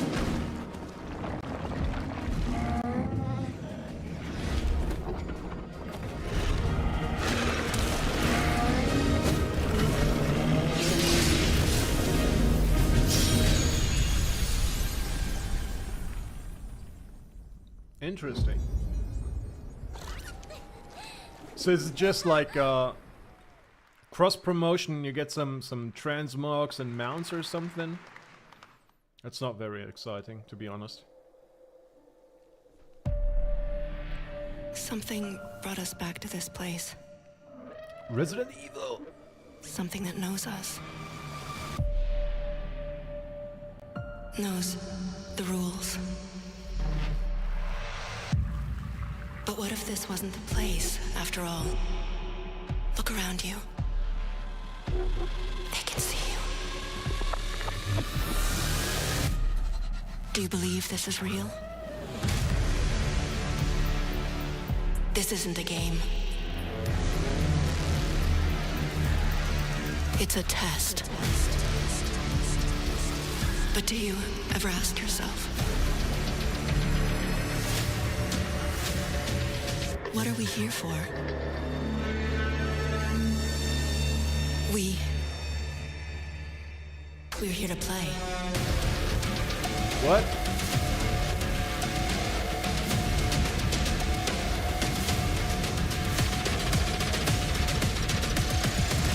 Are you ready to play? Welcome to the world's biggest gaming playground. Game On. 500,000 people, 1,500 exhibitors, endless games to explore right here in Cologne. Discover rising stars at Gamescom awesome indies. Step into the cosplay universe, on-site or online. Watch, That's some good join, cosplay, actually. become Look the at that. hero. Experience live shows, Dang. esports battles, and creator events in the Gamescom event arena. Not in Cologne? Go to Gamescom.global. Stream the highlights on Gamescom Now, vote in the Gamescom Award, or dive into our Gamescom studio on Twitch and YouTube. And of course, we're here to play. Join the fun in our community RPG, Gamescom Epics. Loot awaits. What? We care. Gamescom runs on 100% renewable energy and puts accessibility first. The whole that's good. city joins in at the Gamescom City Festival. It doesn't stop there. The whole world comes together, not only here in Cologne, but also at Gamescom Latam, Gamescom Asia, and beyond. Welcome to Cologne. Welcome to Gamescom. All over the world. And now, keep on watching Gamescom Opening Night Live. Okay. I'm ready to game, all right. And that was only a glimpse of what is to come here at Gamescom, the biggest playground in the world, and what it has in store for you. We're here to play, and the fun is just getting started. So, Jeff, what's next? Is it anything good? I think it's going to be good. It's going to be a video game, I can tell you that much. Last year at the Game Awards, we had the honor of announcing the long-awaited return of one of Capcom's most iconic action series, Onimusha. Okay. And tonight, we take the next step on that journey. Here's a brand new look at Onimusha, Way of the Sword, coming in 2020. That's cool. I'm not interested for that. I need to go out and chase my dog because he's running wild. Give me a few minutes. Where are my manners? Hello there, fallen samurai. To think something like this was right under the city.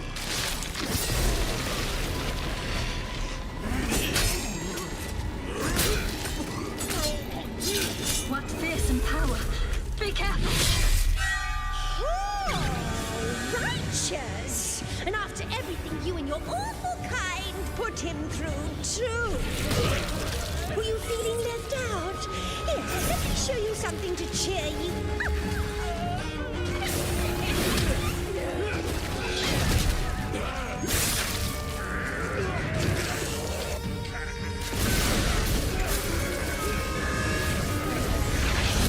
Nua is controlling this lightning.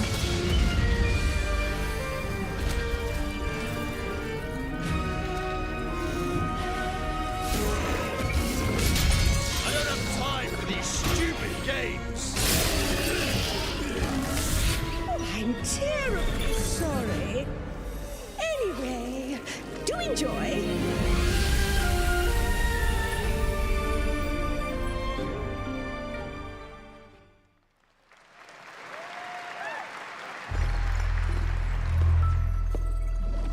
The automated industry complex will be the link, connecting and uniting every fragment of this shattered world.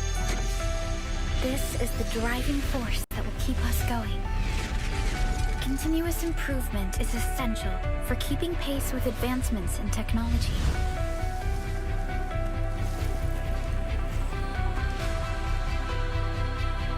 Enfield. They don't simply talk about our dreams. We do what we can to make them a reality. All operators accounted for. The team is ready for the mission.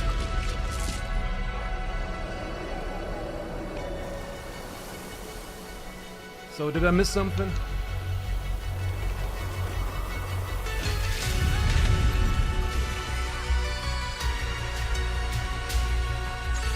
Yeah, I'm sorry. I had to get my dog. He's running wild.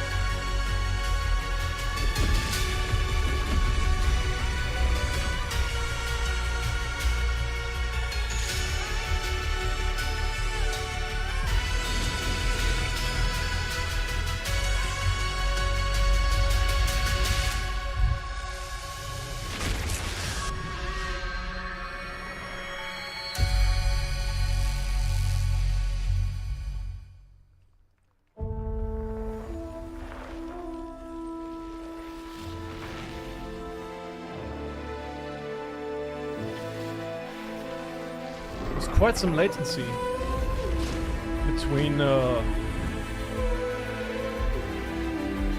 YouTube and reality.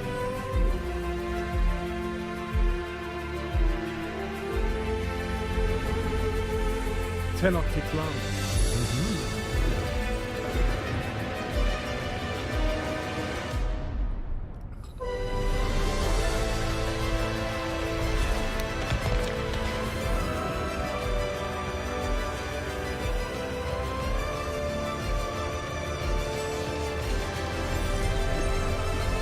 What's that?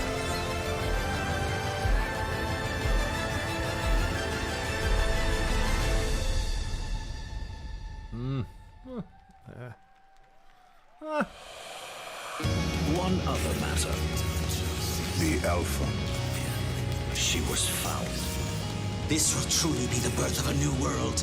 A world where we are the one and only human race! I'm afraid your friends came far too late. I see the years haven't been kind.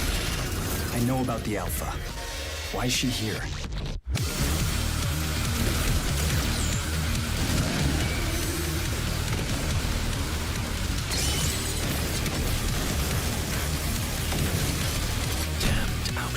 You tore my heart out when you took him from me.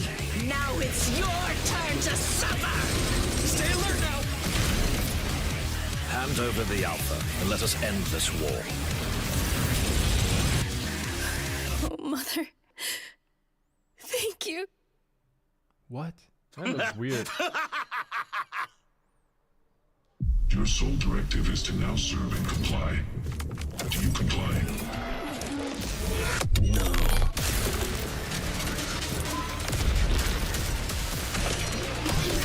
Can we have some good games, please?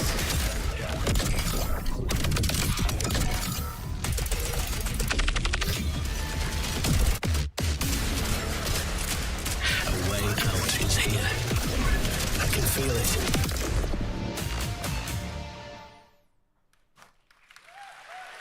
You guys having fun so far? We got a lot of shows still coming your way. All right, now it is time to head back into the wasteland.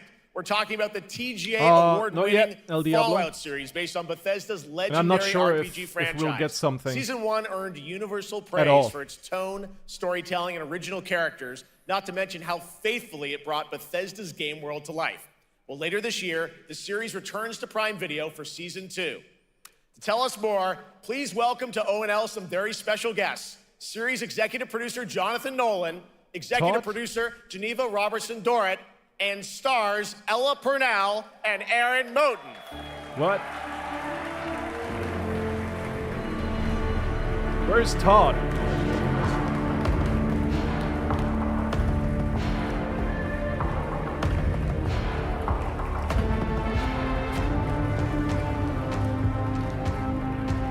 Did you guys watch the show? Hi, everybody. Great to see you all. Welcome to Cologne and Gamescom.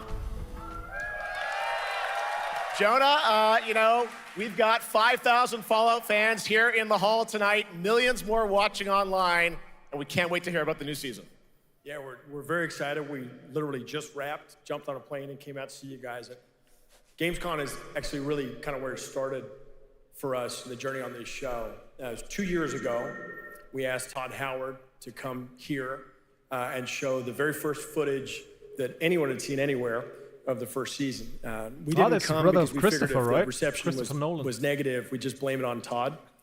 So we're back, and given that history, it's that much more disappointing that we didn't bring any footage to show you guys. Well, let's talk a bit about Season 2. As we see behind us, it looks like we're headed to New Vegas, right, Janelle? Yes, Lucy and the Ghoul ended last season dealing with a lot of family troubles. So we thought it would only be right to send them to the most family-friendly town in the wasteland to go deal with their shit. And along the way, we're really excited to take them all to some of our favorite locations from the game. Oh my God, yeah, it's such a classic game, and we're very excited to see what you have in store for us for Season 2. Ella, it's great to see you again. Thanks for coming out to Cologne. Hello. Last time we saw you was at Game Awards when Fallout won Best Adaptation. You were up against yourself in Arcane, and you won for Fallout. Congratulations. We want to talk about Lucy's journey in Season 2. You know, how do you think her exposure to the Wasteland is going to sort of affect her vulture sensibilities this time? Yes, the question is, what is she gonna do when she finds her dad?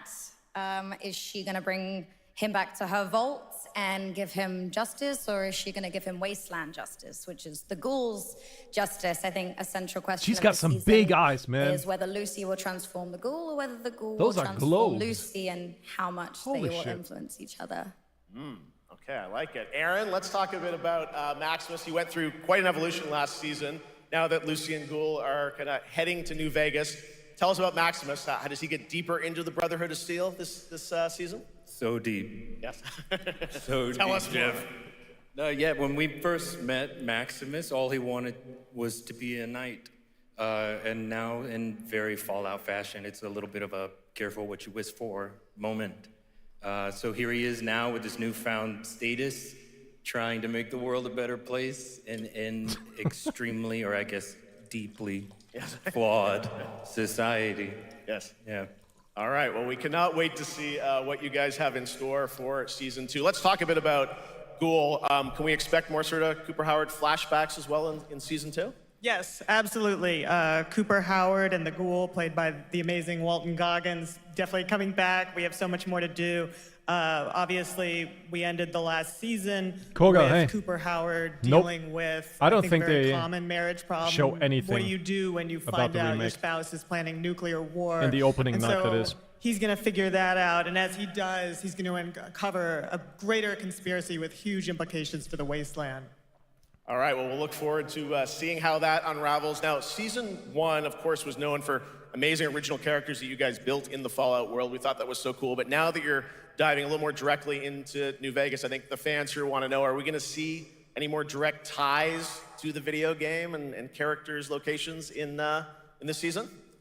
Well, we're super proud of the original story that Geneva and Graham are telling. But there was one character in particular from New Vegas. Thanks for stopping that by, I was Koga. really excited at the possibility of seeing Big a little love, bit more babe. from. We're writers, we're no good at describing this stuff. Maybe we should, pictures worth 1,000 words? Oh. I think so. Okay, all right. Well, it sounds Comrade, like you're then right. we might get to hear a little bit more, see a little of Season 2. Is that possible tonight? Well, I don't know, Jeff. I heard you like world premieres. We like those, right, guys? Right, Gamescom? Gamescom. All right, Gamescom. Here's a world premiere of our teaser trailer for Season 2 of Fallout, streaming this You too, December man. on See ya. Fallout Prime Video all over the world. Amazing. All right, let's check it out. Thanks so much, guys. Here we go. Where's Mr. House? I'm looking for someone. Common story around here. Someone you care about or someone you hate? Oh, what a great question. What say you, Miss McLean?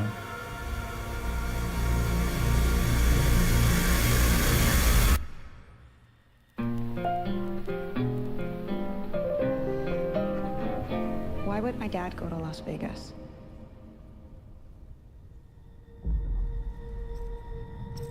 You want to know why the world ended? It started here with one man. It's all over, but the cry. Cooper Howard, star of the silver screen. And no Like yourself, I am the very best at what I do. Oh, look at that. but And what I do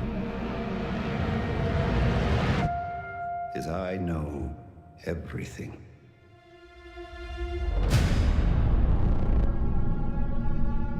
Okay. I know there's a war coming. The bombs will only be the beginning. Oh, the Legion. My concern is that you would do just about anything to save your family. I think you are actually quite a violent man.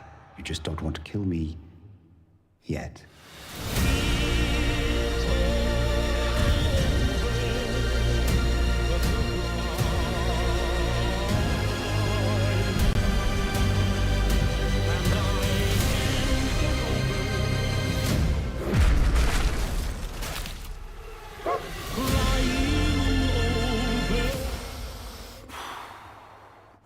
Let's get lucky, shall we?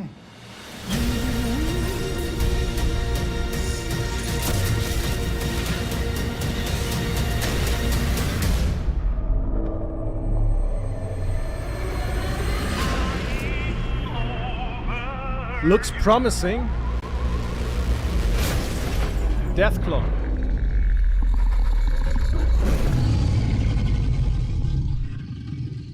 I defer to you about what to do in this situation.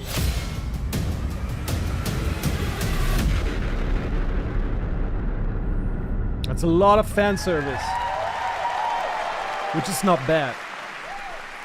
How about that? That looks incredible. Deathclaw, of course, in our first look at the new season, and Robert House is Jonathan Tease, played by Justin Theroux. It is an amazing Gamescom exclusive, and we've got another one for you. The first drop of the all-new Season 2 posters.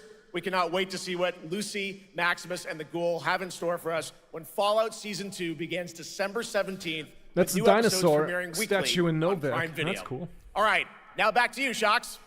Thank you so much. That looks I don't know about Gothic. But last year, Indiana Jones and the Great Circle was acclaimed for its incredible gameplay and story.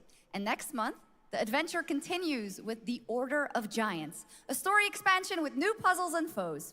Here is your first look at the gameplay and a special announcement. Indy.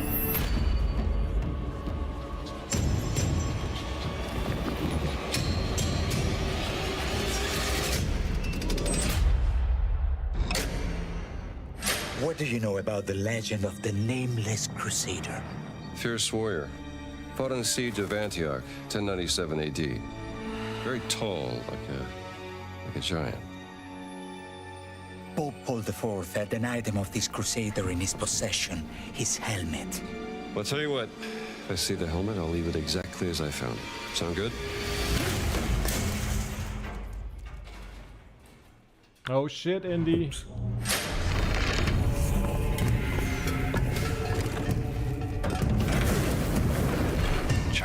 Yeah, I don't know about Gothic. The rude skull. Way I don't think that we will get something on the opening night. Worshipped by the Mithras cult. They're bigger titles. I can't believe for you the main dared event. to investigate this. Impressive for a snake.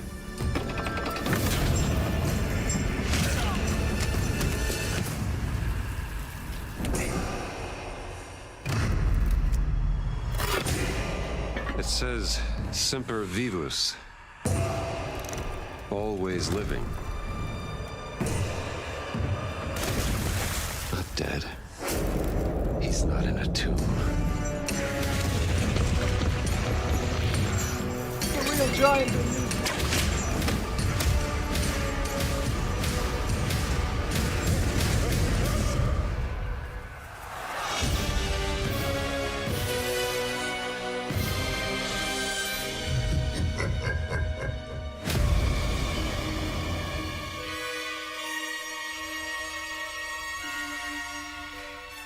No Nazis this time? Oh, damn.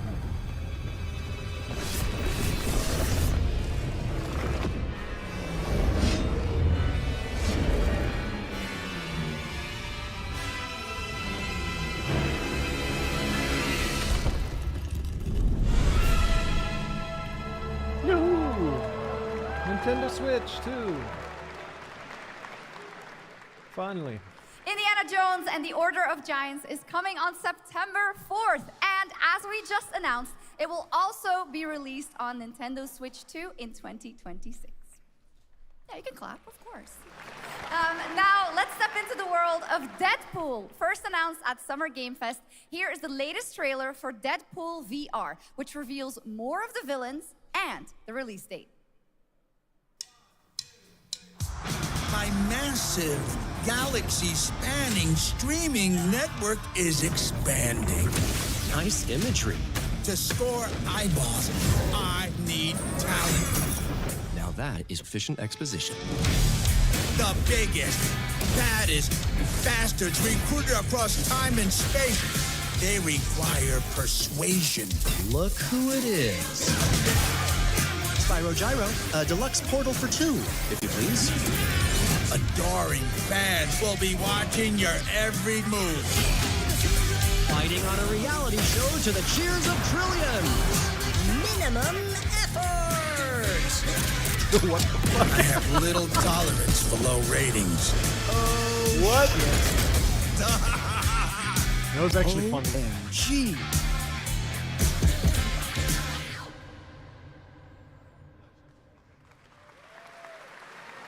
Yeah, that's right. Mojo is in Deadpool VR 2, voiced by John Leguizamo. Now, on to this next world premiere. World of Fishcraft. Ninja Turtles. Crocodile Dundee. What is it? Oh! Panzerkraftwagen.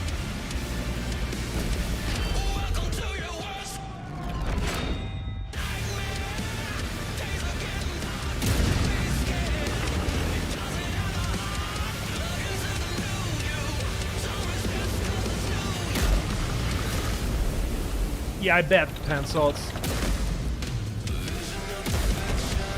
All over the top, man.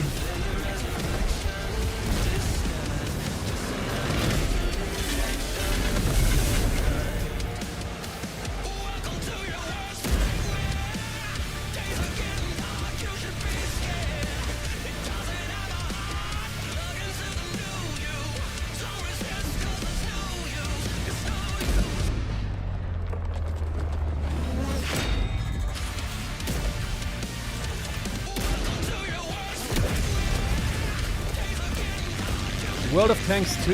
What is this?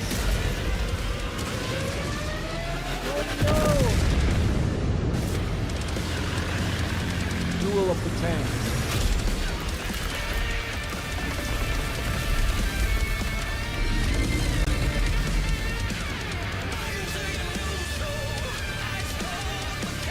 World of Tanks. Yeah! I was right. Cool. The World of Tanks Update 2.0 lands September 3rd. This is the biggest update in the game's history, featuring 16 Tier 11 tanks and tons of new and upgraded features. Absolutely. All right, next. Saber and Focus delivered Space Marine 2, one of the most fun action games of the generation. Well, next year they are set to do it again in John Carpenter's Toxic Commando. This What? FPS action game combines classic 80s action horror with over-the-top humor. Well, here Sounds is the good. world gameplay premiere of John Carpenter's Toxic Commando.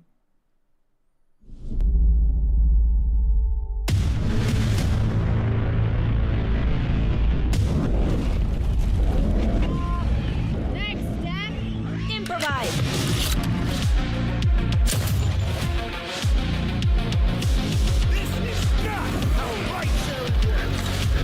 You see my new toy? That looks like Call of Duty. Black Ops 7.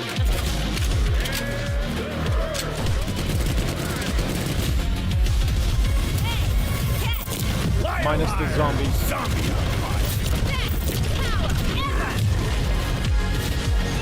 Oopsie! They're wrecking our ride! Could use some help now. I need some first. Can you all please cover me? Whatever works.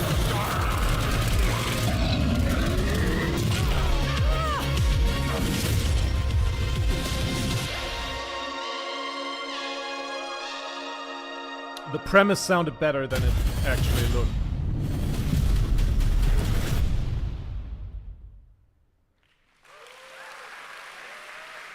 Super fun.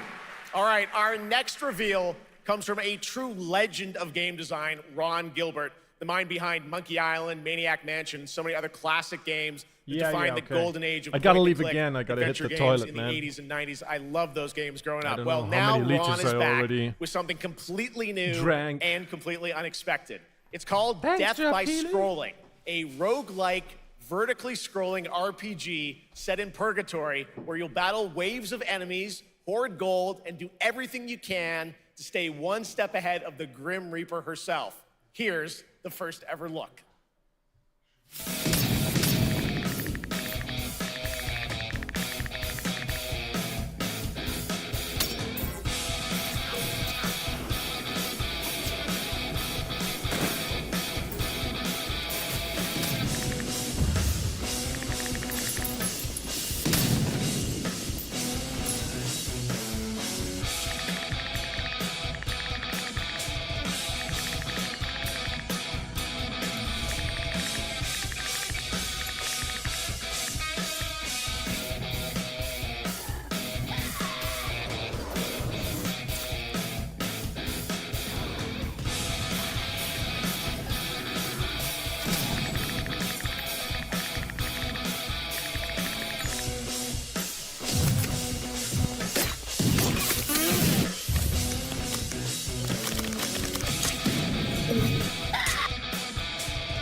Okay.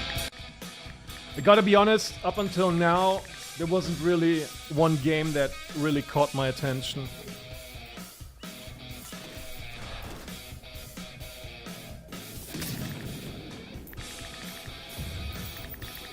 twice for all. It's very fun. I've actually been playing this game over the past few weeks, and trust me, it is dangerously addictive. The screen, as you can see, never stops moving, so you're constantly on the move fighting to stay alive. A really fun game. Make sure to check it out. All right, now onto a studio known for its unforgettable storytelling.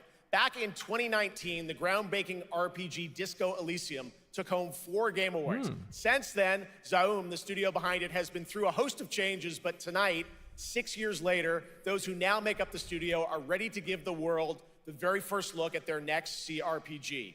It's a dive into the shadowy world of espionage, where the truth can be stranger than fiction, and every failure isn't the end, but the start. Disco Elysium was good, right? Had good I once reviews. knew a spy. Brilliant. Oh yeah, Bella Mortis. Yeah, that was kind of interesting. Magnetic.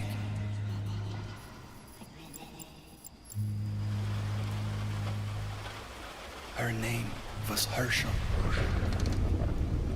Dark gold hair, a well-worn life beneath. A dandelion puff, waiting to be blown. She tried to look out for me. For us. None of it mattered in the end. Everything she touched rippled into failure.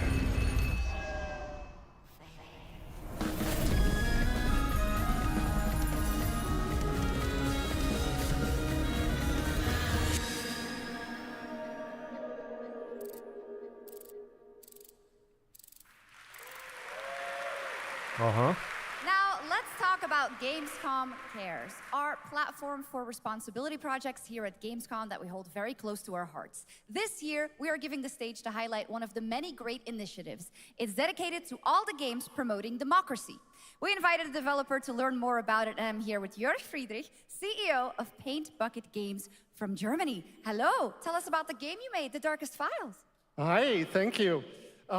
In The Darkest Files, we tell the true story of Fritz Bauer, who was persecuted by the Nazis and forced to flee Germany, only to return after the war to fight them with the sharpest sword of democracy, the rule of law.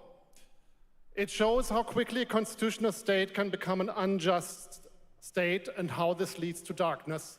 But it also shows that we cannot simply stand by and watch. When this happens, we must take action. Indeed. There are other examples like your game playable here at Gamescom, such as Glass House by Flat 28 Collective from Italy, a story-rich CRPG set in a lockdown apartment block at the dawn of a world war. And Compensation Not Guaranteed by Team Project Lunch from Singapore, a document checker thriller about a post-colonial country from the perspective of a government official worker. So, Jörg, can you tell us why these games are so important and so impactful?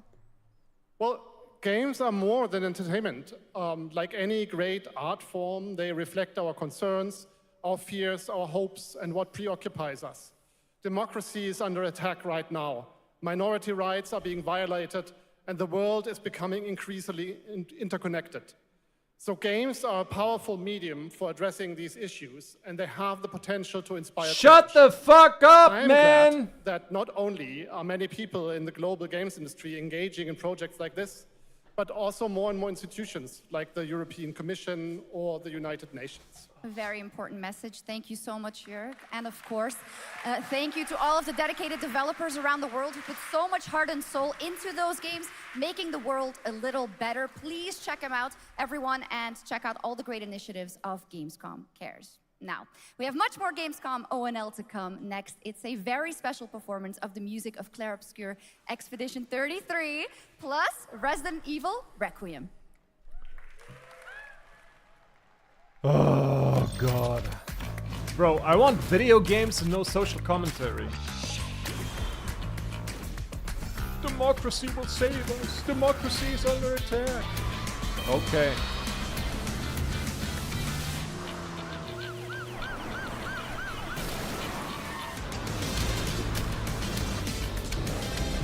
Big Brother TM.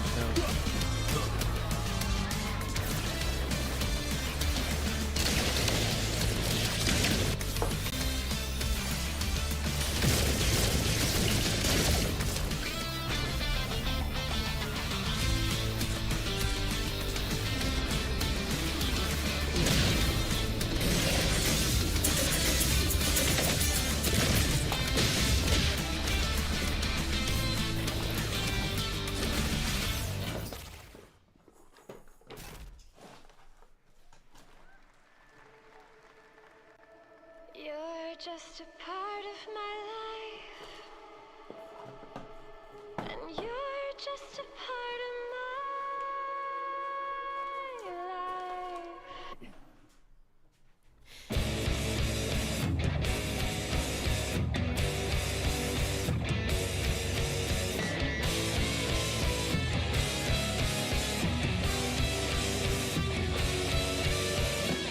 I'd be really mad, you know, they show us something like this, but no Gothic remake.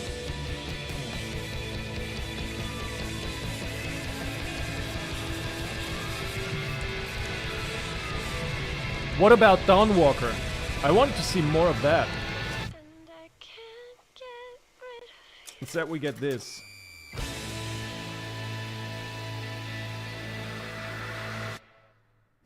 After an ageless slumber, the primal flow awakens once more.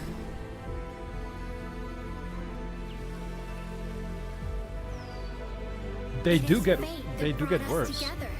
Objectively. Shisha, such a pathetic place.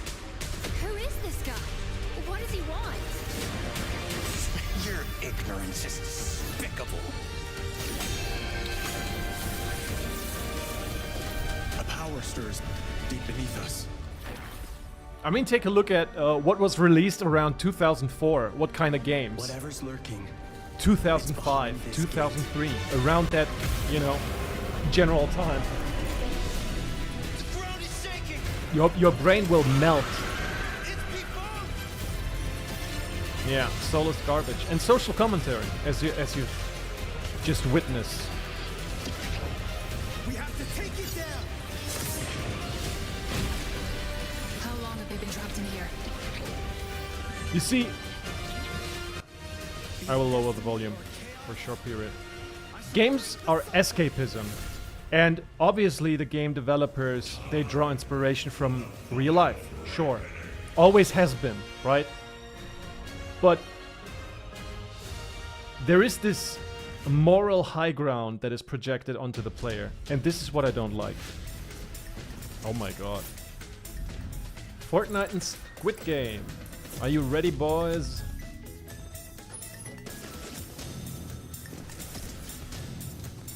Most main publishers have their own presentation direction, so this is what's left. Yeah. Yeah. True. I mean, that's why I think we don't get any Gothic today, because we saw it on the THQ showcase. But for an event so big as Gamescom, you don't expect that much slop. Like, literal slop.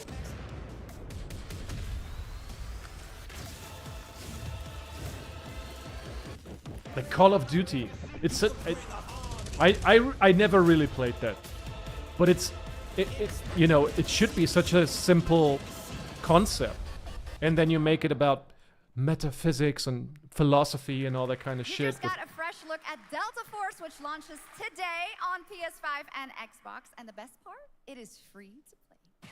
Now it is time for something truly special, and one of the most requested moments from our community this year.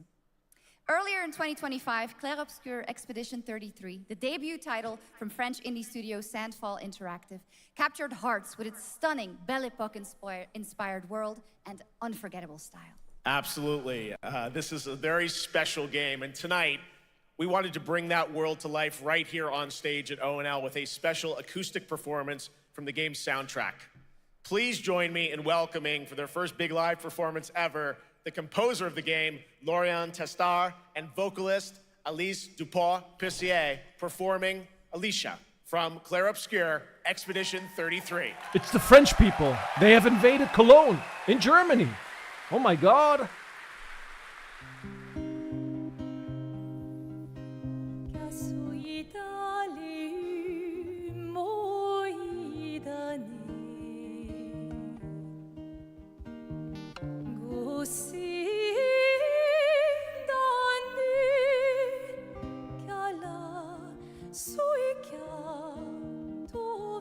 Exactly, comrade. It's done without any grace, without any thought. And that that feels condescending towards me, at least. The player. I feel like they want to lecture me.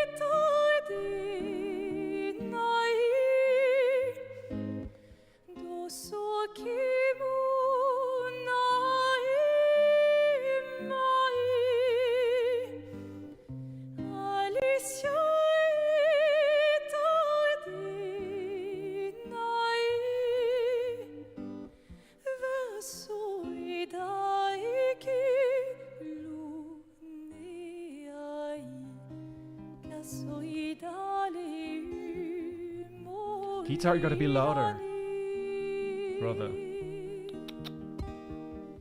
Oh, she's got a nice voice. So, what about Claire Obscure? Is that some type of what is it called? Like round-based RPG?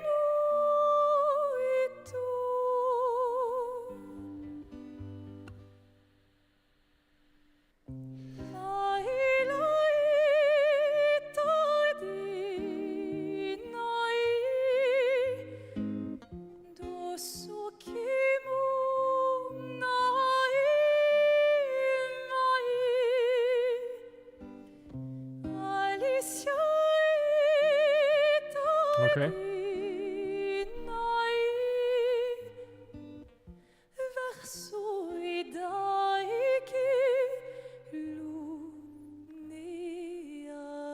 So it's an FRPG?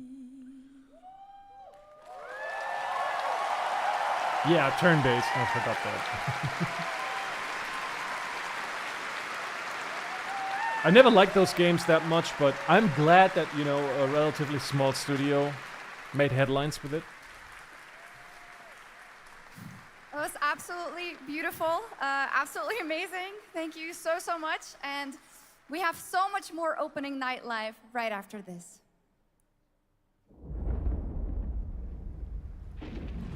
Since ancient times, the Hayabusa and Raven ninja clans have fought to keep peace, with the Hayabusa clan in the spotlight.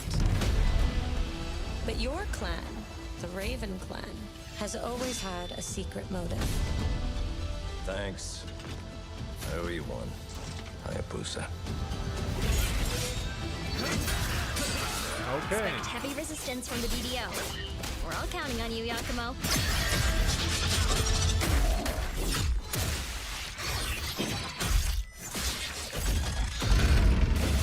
Yakumo, just focus on the hostiles for now. Understood. Stop this madness. Stay away from the Dark Dragon Seal. Go back home to your little raven nest. Or die here. If you truly think you have what it takes to slay the Dark Dragon, prove it. The very fiend that resurrected the Dark Dragon years ago. Even a mortal such as yourself has heard of me? I'm sure. Die, insect. Yeah. Not interested. Please, don't kill him. The whole world's at stake.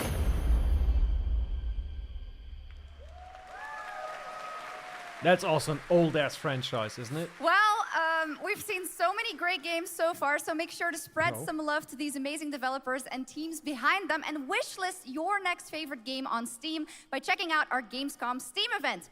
And the best thing is you'll find even more games from this year's Gamescom show floors, from beloved indies to big blockbuster titles, by scanning the QR code below. Now it's time for the world gameplay premiere of an MMO shooter set in a post-apocalyptic dystopian Seoul, South Korea. From NCSoft, this is Cinder City, blending narrative-driven shooter action with a vast, seamless open world. Freeze, ADF! Get on the ground now! Drop your weapon or we'll shoot! Drop your weapon, last warning! You've crossed the line. Are you trying to get us all killed here? 3 minutes to drop. Everyone stand by.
MMO That's not shooter. all. We've now got a second brand new game from NCSoft. Time Takers is a competitive team-based survival shooter where the ultimate prize isn't points, it's time itself. Here's your first ever look at the gameplay. I floated in an ale-induced stupor, a ghost of my former glory.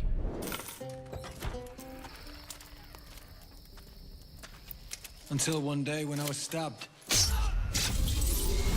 like that. I thought I died. Instead, I was given a second chance in a strange world, alongside rogues from across the timescape. Hello. Hi. How you doing? It's Concord Part 2! Finally! And we were promised to fix our past. I guess that's what we're here to do.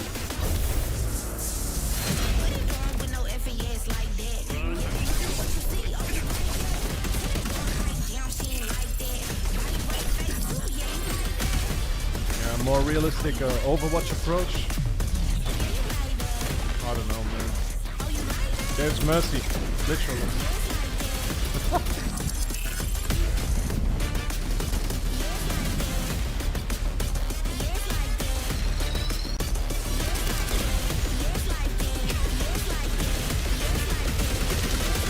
Yeah, it's like we've seen this 1,000 times, man. That's what it feels like. Time Takers. They took my time, the past 1.5 minutes. Ooh, For Silent Hill. decades, Silent Hill has defined psychological horror in games. And tonight, the fog rolls in once again. Here's a brand new look at Silent Hill F from Konami, including the reveal of the American voiceover actress Susie Young as Hinako. F in chat, please. For Silent Hill. Show 1 to HQ. We haven't found an active suspect at the scene. Chances are good that it's still in the fact no one. We better consider the hunt. Over. Last seen fleeing Tsuneyoshi Shrine. Exercise extreme caution.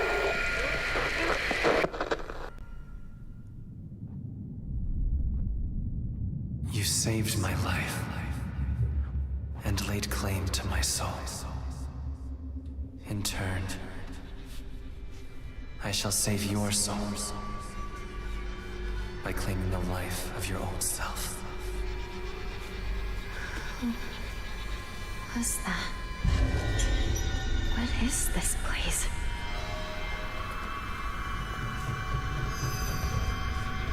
This way.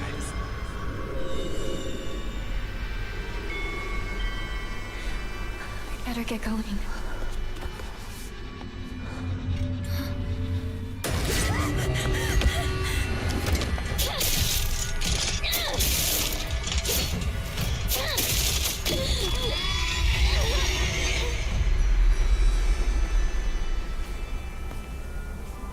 A good day is always an extraordinary day.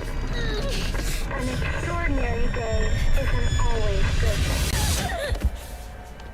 With that in mind, today's a bit too extraordinary. So this is where you are. I wondered where you had gone. You need to start getting ready. It's time to say your goodbyes. You're going to kill them with your own hands. What's going on? No, it's got my home too. The halls, the doors, everything's changed.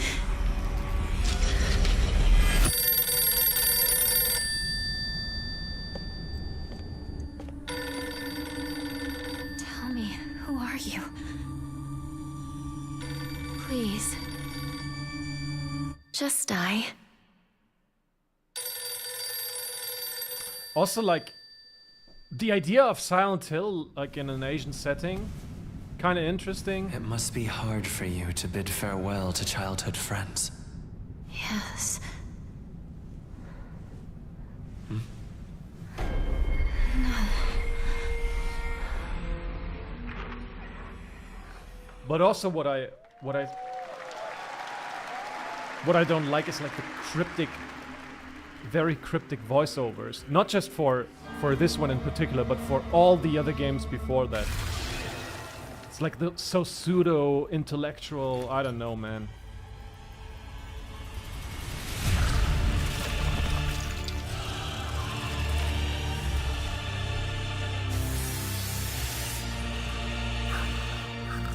That's a cool monster design.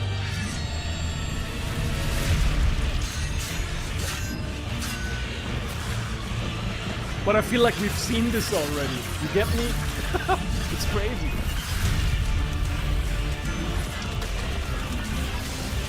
Like, what was it? Lords of the Fallen? Something like that.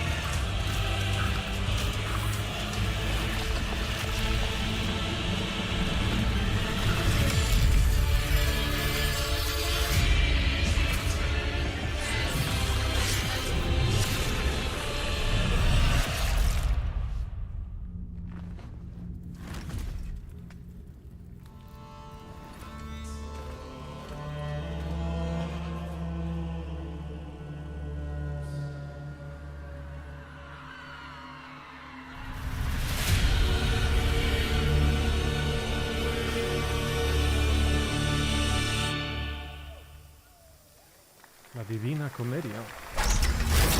Yeah. Inferno, right?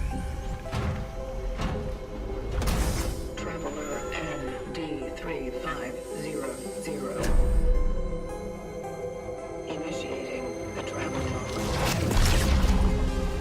This is the Traveler, an agent of a shadowy faction known only as the Collective. And in Chronos: The New Dawn, you'll step into their role. From Polish horror powerhouse Bloober Team, nominated last year at the Game Awards for their Silent Hill 2 remake, comes a bold new vision of survival horror. In this world, the dead don't stay dead. When they find each other, they merge into something far more terrifying. Launching September 5th, here's your brand new look at Chronos: The New Dawn. That's a cool armor design.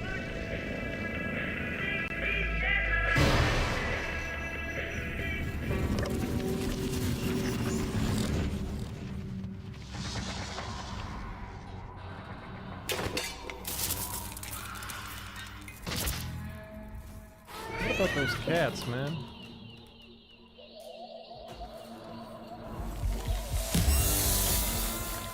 I thought about that. You can't see shit in that helmet, man.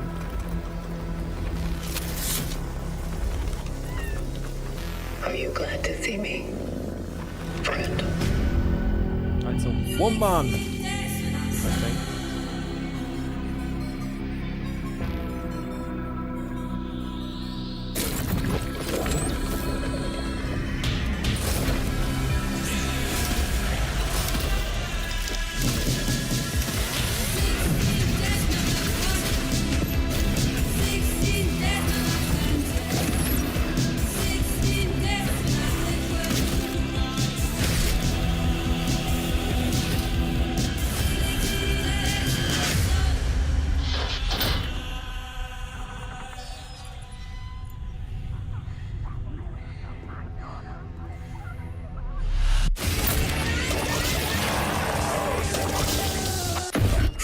I call.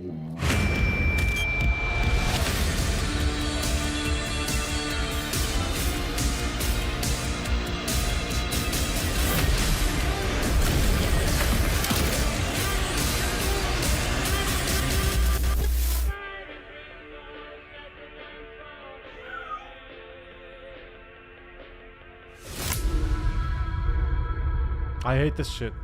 I hate this shit. Early access, promo shit here. All right, buy this, for our get next some trailer, let's transmog. turn it over to the head of sequels skins. at Obsidian Entertainment. Obsidian? Guten Tag, Gamescom. Look at this. Tag. Tens of thousands of Europeans packed into one building in the dead of summer with absolutely no air conditioning. This is the type of dystopia we here at Obsidian Entertainment absolutely respect. What is this? Am I experiencing Schadenfreude right now? I may have messed up the pronunciation, but you knew the idea. How are you?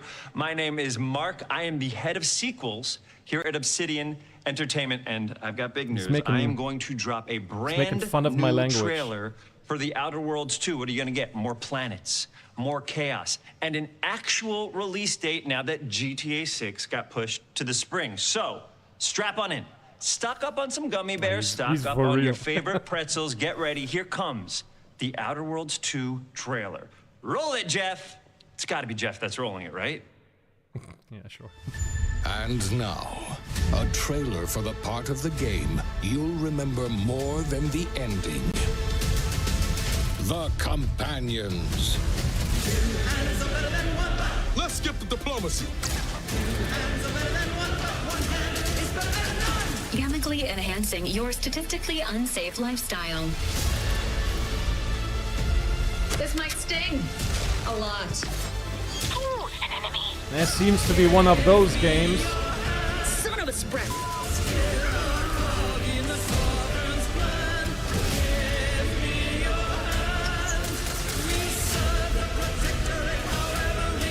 Be grateful you're not on fire.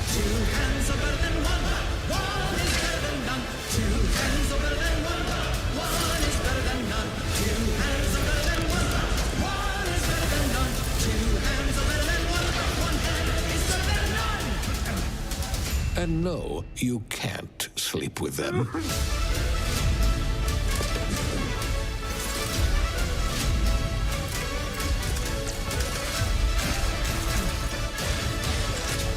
I do really hope that they save that democracy in this game.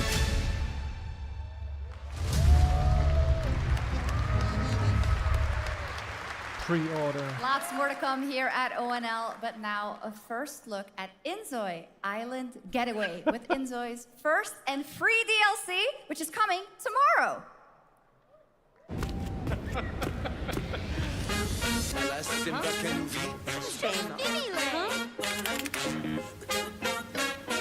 What the fuck is that?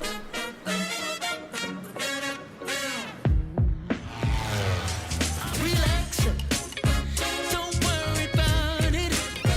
Don't stress about it. Don't let it get you. God, is this bad, man? Relax. Stop running around it. Take a second, slow down, yeah. You will see it's all good in the hood. Feels really like every game that is made all on the world can be part of Gamescom. Don't they have standards?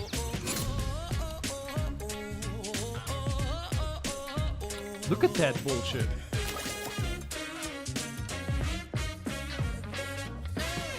Fuck me.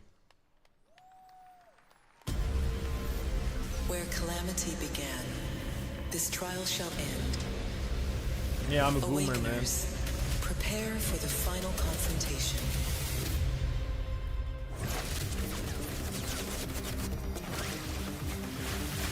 Yeah, it's really like you're a fossil by now.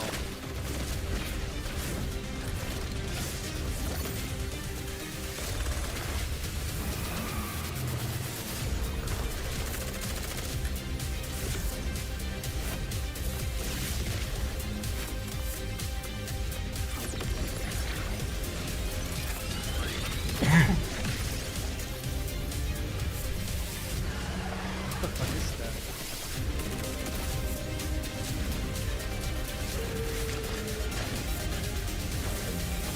Anime was a mistake, brother.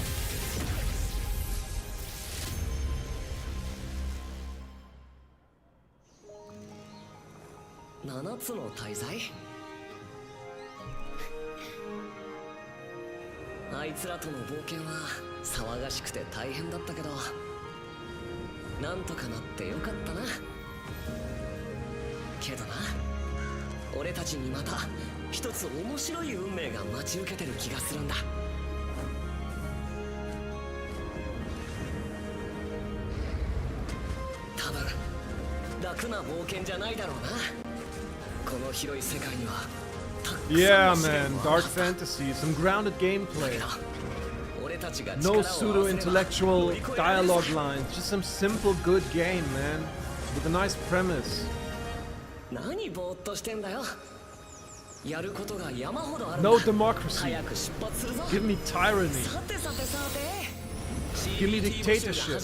Give me blood. Give me honor. Give me knights. In cool designed armor. Not this Californian humor.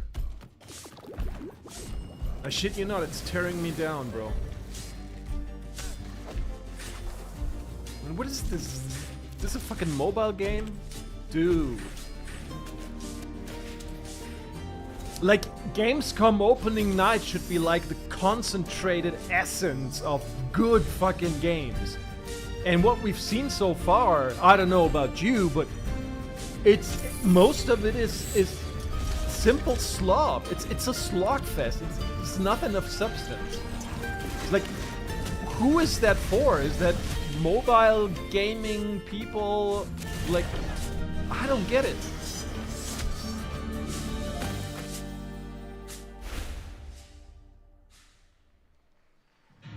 It brought you here, my fire. I'll quickly step into the kitchen. Please yell Feuerwehrhauptmann Uniform Kopfnähmaschinen Bedienungsanleitungs Druckauftrag if something happens. Your reputation is legend. Oh my, you. I think I know what you are.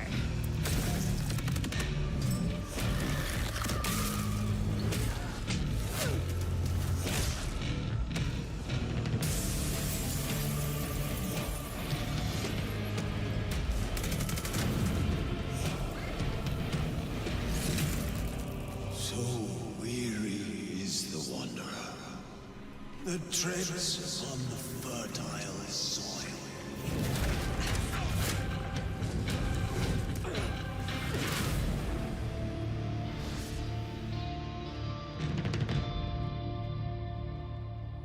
I mean, sure, Hash. There's True. some big news. We finally have a firm release date for Vampire Bloodlines 2, October 21st of this year. And next, since we're here in Germany, it is only fitting to spotlight a homegrown success story. The deep survival crafting of Enshrouded from Keen Games in Frankfurt. Still in early access, Enshrouded has already let friends adventure, fight, and build together in endless ways. But tonight, the world is about to change forever. A new force is coming, one that will redefine how you explore, how you build, and how you survive. It's a monumental edition, and you're hearing about it first, right here at Opening Night Live. Listen. I dreamt of a time before the corruption and the fight for survival. So, I dreamt of a shimmering home. you know, I don't care if it's like indie games getting promoted, but then you should have like a separate event, to be honest. Don't mash it all together, because I'm here for some big announcements, right? And they're spread so far apart from each other that you're bound to watch all of this slop. I'm not interested in that. Give me the fucking big titles. And then you have like the indie segment, then you've got the shooter segment. I don't know, man. Have some system or something. Midnight will be exactly like this. Brother, yeah, the Danath cutscene was the worst actually. But my hope for a better World of Warcraft never dies, because that's a game that has been with me for such a long Tonight time. at ONL we have news news of the latest Xbox franchise that is coming to PlayStation for the first time, and the reveal of brand new expansion as well.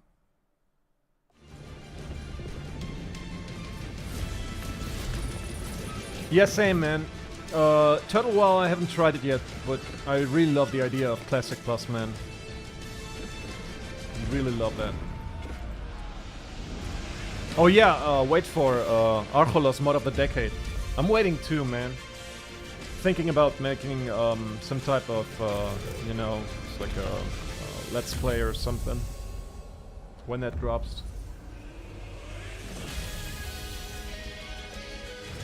Dynasties of the East.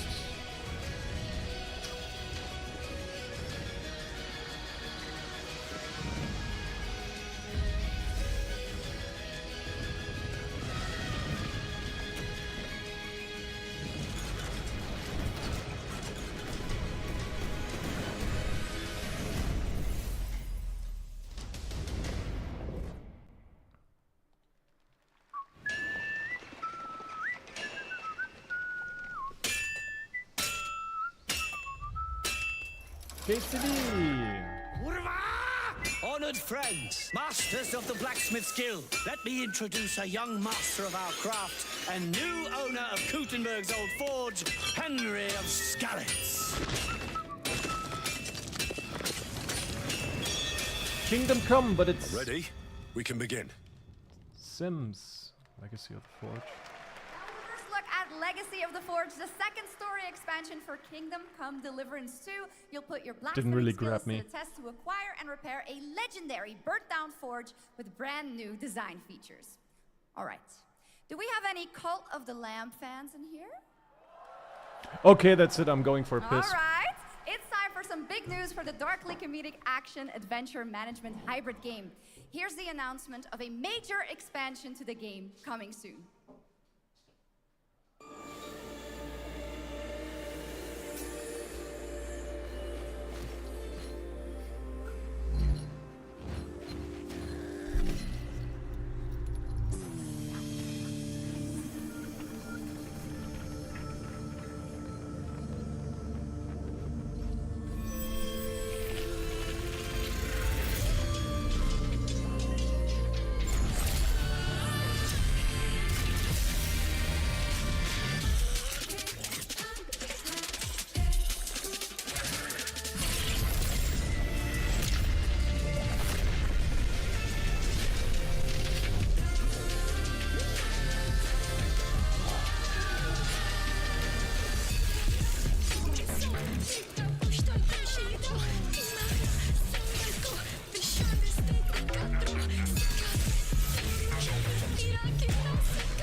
Now, last year, World of Warcraft celebrated its 20th anniversary and kicked off its 3 expansion story arc, the World Souls Saga. Oh, there we Here go. to tell us more about what's to come is executive producer Holly Longdale. Let's go, brothers.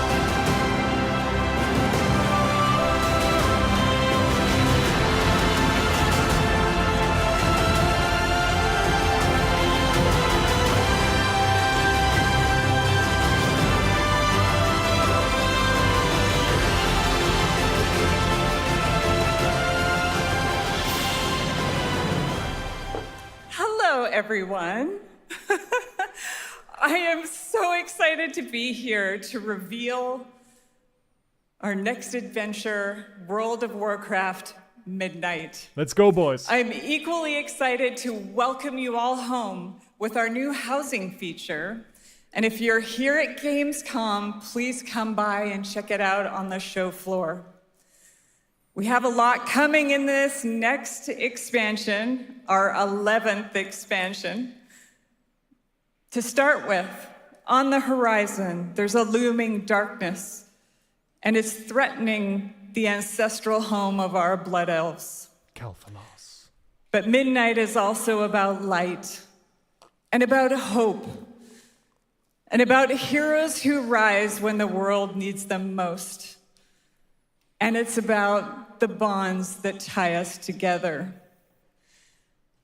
And it all starts at the Sunwell. And if any of you have ever played well, do you remember the Sunwell? Yes.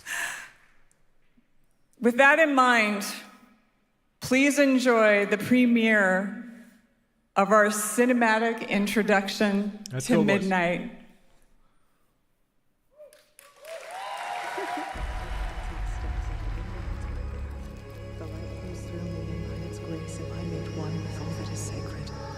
The light guides my steps and illuminates my path. The light flows through me, and by its grace am I made one with all that is sacred.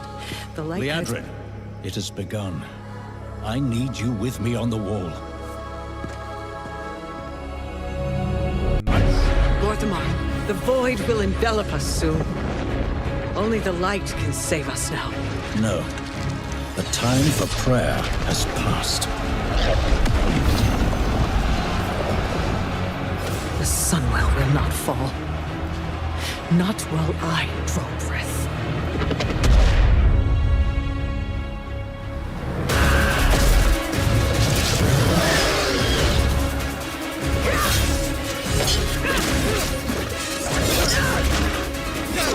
Little elves. I can see you grow weary. How much longer can you hold out? Flee and save yourselves. Liadrin, don't. Light be with you. You see? She understands it's hopeless. Soon, you all will. The light guides my steps and illuminates my path. The light flows through me, and by its grace am I made one with all that is sacred. The light guides my steps and illuminates my path. The light flows through...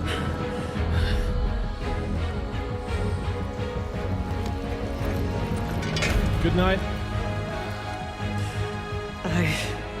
I know that I am unworthy.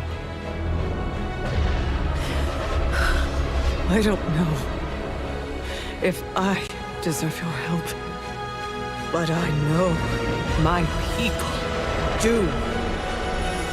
Please give them strength.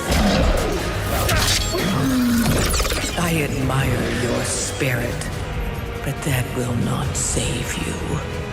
Soon, I will break your world. You can't even break one elf.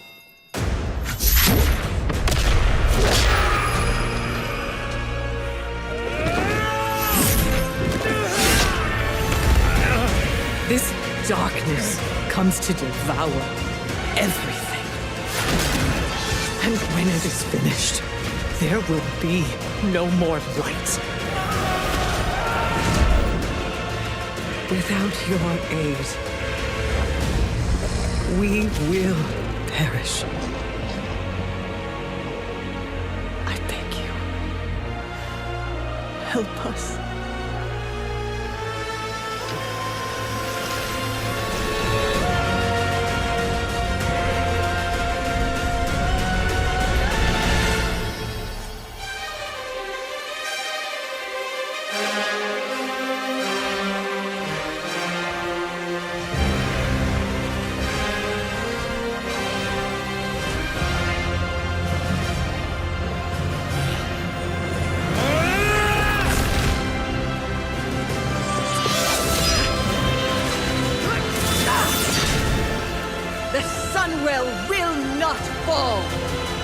Not while we draw breath.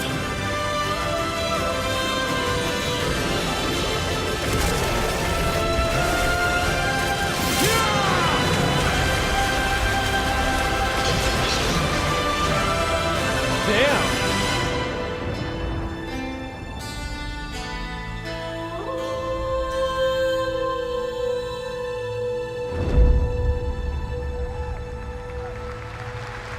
Damn, some paladin action.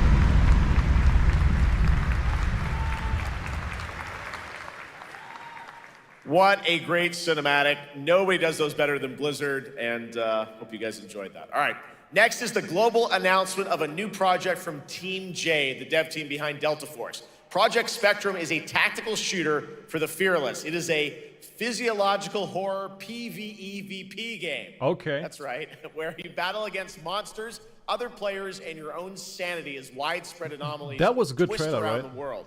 Face the horror. I expected or become something the else. horror itself. Was still good though. Not the best. Can you describe the sound in the recording?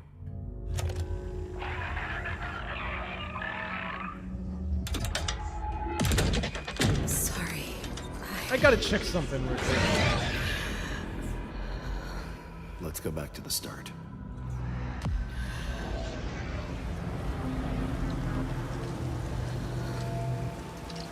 I remember the wind, strong wind. What the hell happened here? We got company!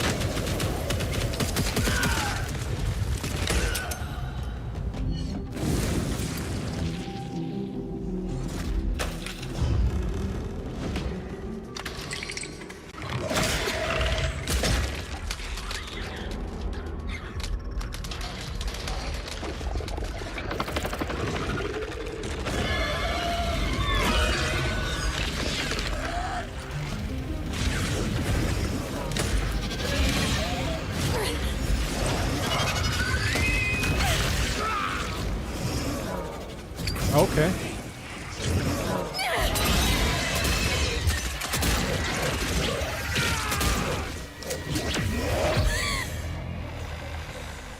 Yeah, Wrath of the Lich King was too heavy for you. But sometimes, loss can birth beasts and bury truths. What do you think? I want to see more about Warcraft right now. You are the beast. But I think they're going to talk about this tomorrow?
Let's go back to the start.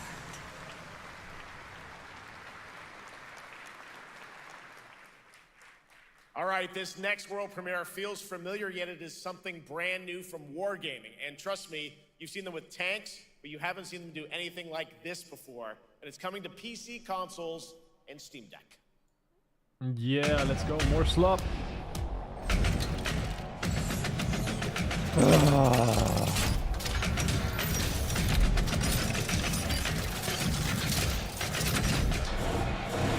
Damn, brother.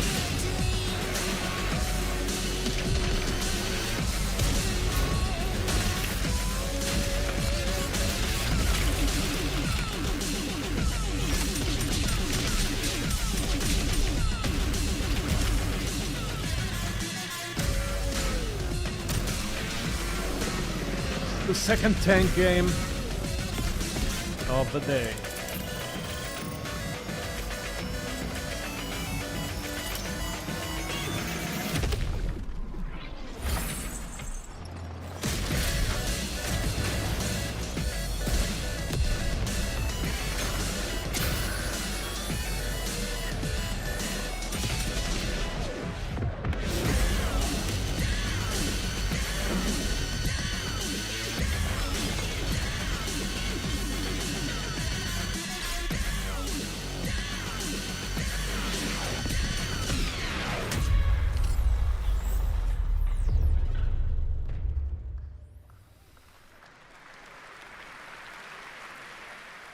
This October, Sucker Punch and PlayStation take us back to the year 1603. They all look into the like mobile sandals game of Atsu, trailers. a lone Ronin driven by a single purpose I to don't know, avenge man. the brutal slaughter of her family at the hands of the ruthless Yotei 6. Tonight, we have a new look at the deadly, beautiful world of Ghost of Yotei.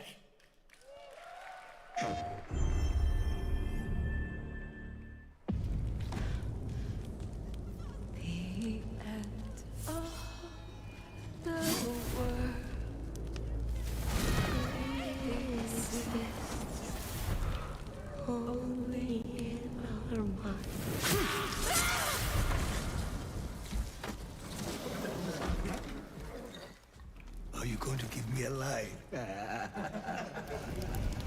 Crackheads.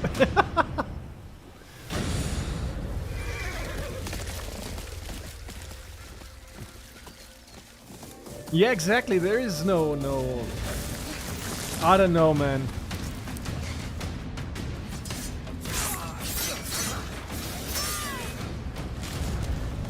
Swordsmith's daughter. I watched that tree burn.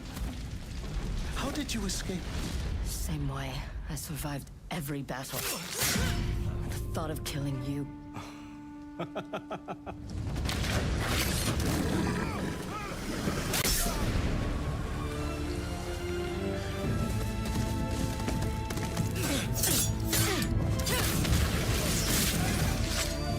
Ruthless spirits, wandering the land, driven by vengeance.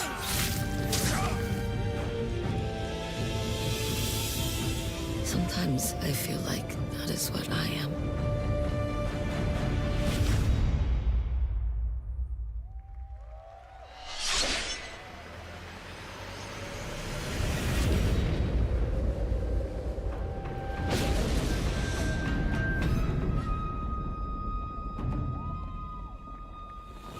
Okay.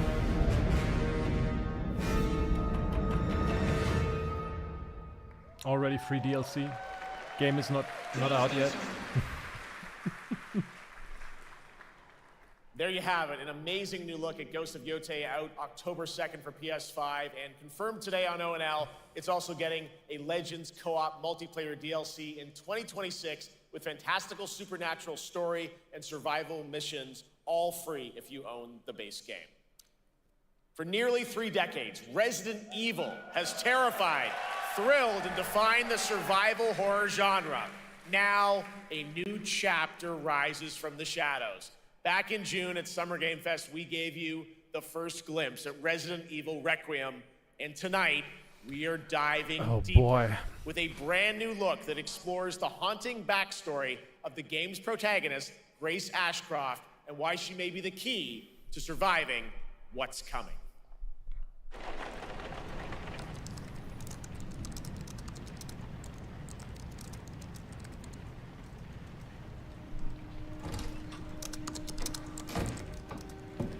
Anne, Hi, Mom. you have been on that thing all day. Well, if you're gonna work so late. Get some sleep, eh? I'm almost done, just a sec. It's really coming down hard. Mom, phone. Mom. It's right beside you. So sassy. Hello? Miss Ashcroft? Yes.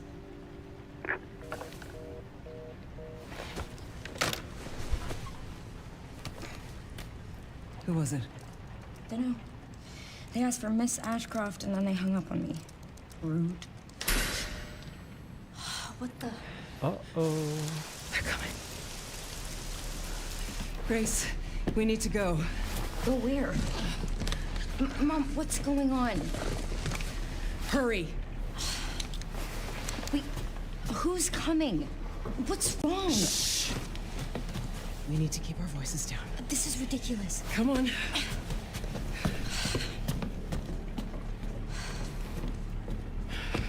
Tell me what's going on. Now is not the time.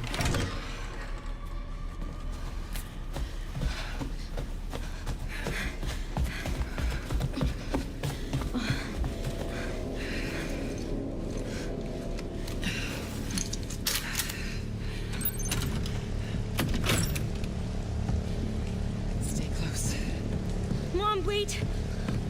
Grace, keep moving.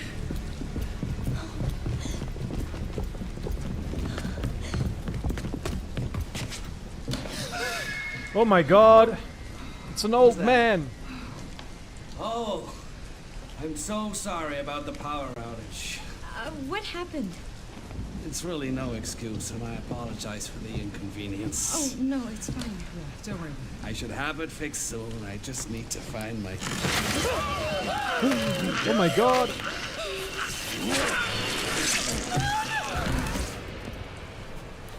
Come on in, Grace. Grace, look at me. Grab my hands. Okay, look at me. Look at me. In. And out. Oh no, she's got an anxiety attack.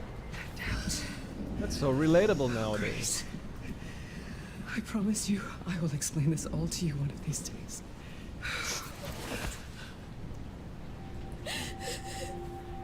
Grace, please know that you are my hope. Never forget that. What are you talking about? Just... I love you. I love you too. Okay. Mom, I'm scared. No. We need to find a way out of here now. But we don't have any of our stuff. We can come back for it later, Grace. What?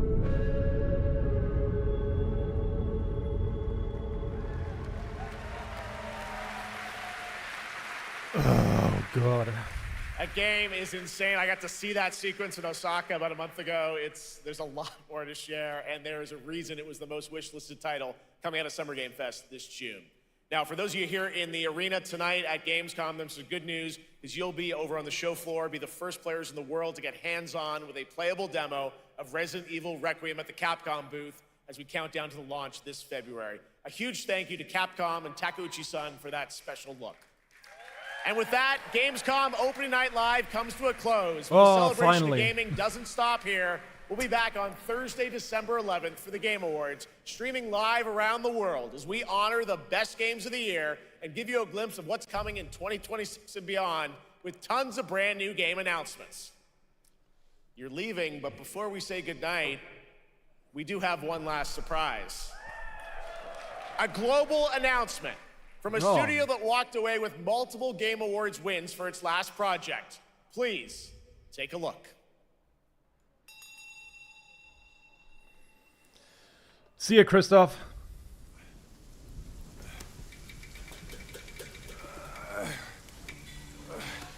Yeah, the emotions were not really conveyed. Help me here. You ain't even trying. It's all me.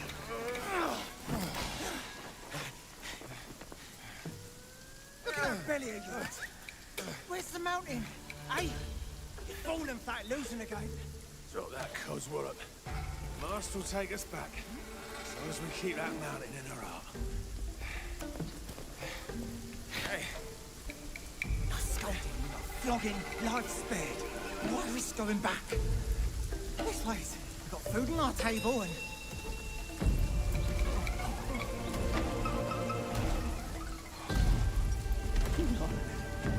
They're coming for us.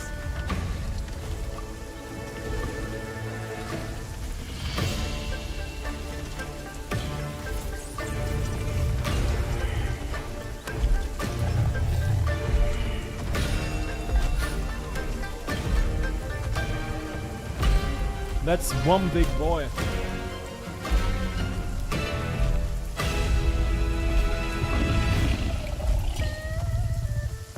The tiger has more emotions than the faces in Resident Evil.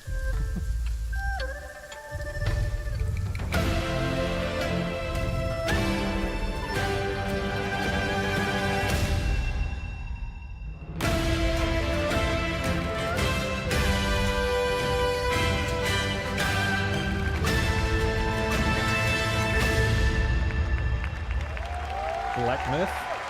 Wukong sequel? What?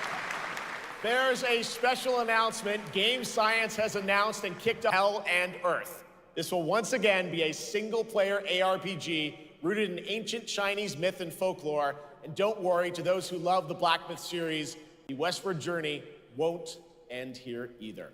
It's been amazing opening night live tonight. Thank you so much to Shox for joining me. Thank you so much, Jeff. I had so much fun. Also, a huge announcement at the end of that to close out opening night live this year and kick off Gamescom 2025. It's been so much fun to host this thing again with you, Jeff. What an amazing show. Oh, it was such an amazing show. Great job to you. Thanks for coming back again, Shox. And thank you to everyone for watching online and here, the audience in Cologne. What a great night. Have a great Gamescom 2025. And we'll see you on December 11th for the Game Awards in LA. Good night, everybody. Yeah.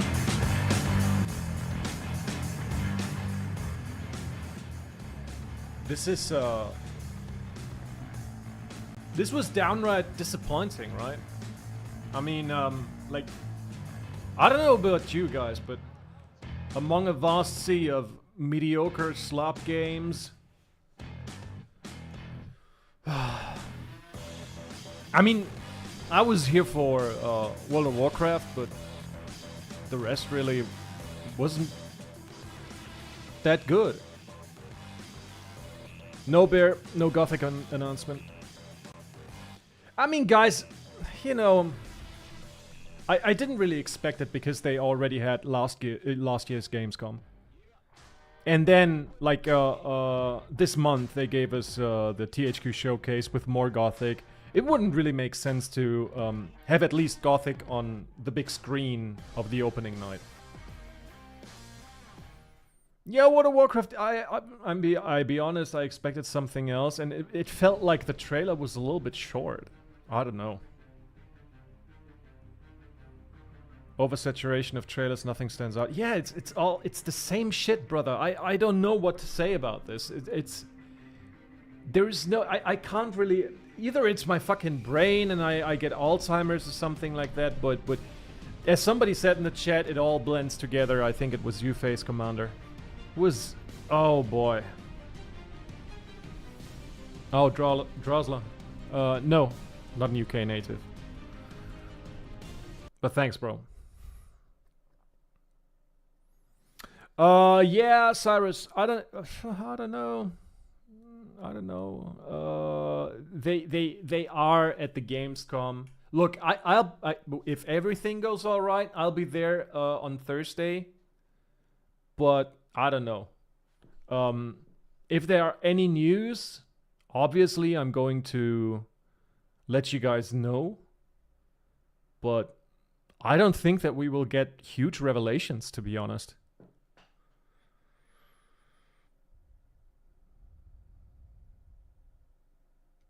With Gothic 1 remake with an exclusive never before seen materials from the game. Don't miss a chance to meet Kai Rosenkrantz, our legendary composer, and Reinhard Pollice, our game director. Never seen material. Okay, that sounds promising. But where's this from? What's going on?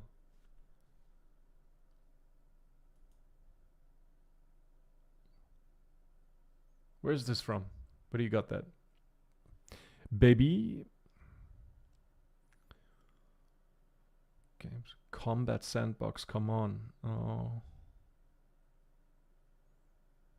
The old Discord news. Oh, okay. I see. Yeah, I don't know.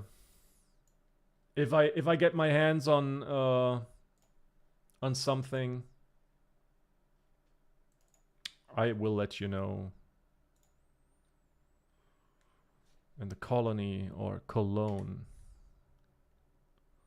The convicts. Theatrical etudes in the world of Gothic.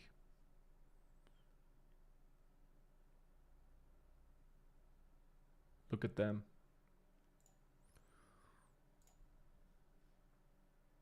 That's looking cool. Oh, he's got fucking good costumes, man. Look at them hippies, man.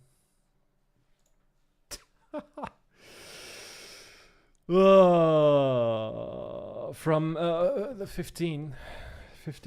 Okay, let's take a look.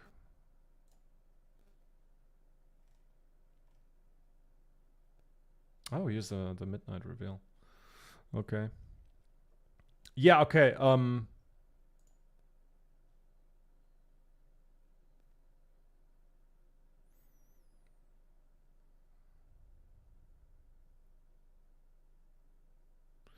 Haven't played the Nyrus prologue yet. We've got you covered. In the main menu, you can choose the option to play Nyrus. And oh, okay, that's good. Explore parts of the rebuilt colony that haven't been shown public. Oh, that's nice. That's nice. Yeah, okay. I think we will see some more stuff. Online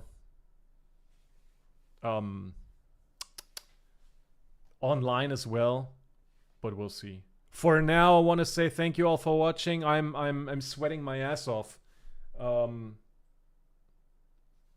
was actually a chore to get through all of this, but yeah.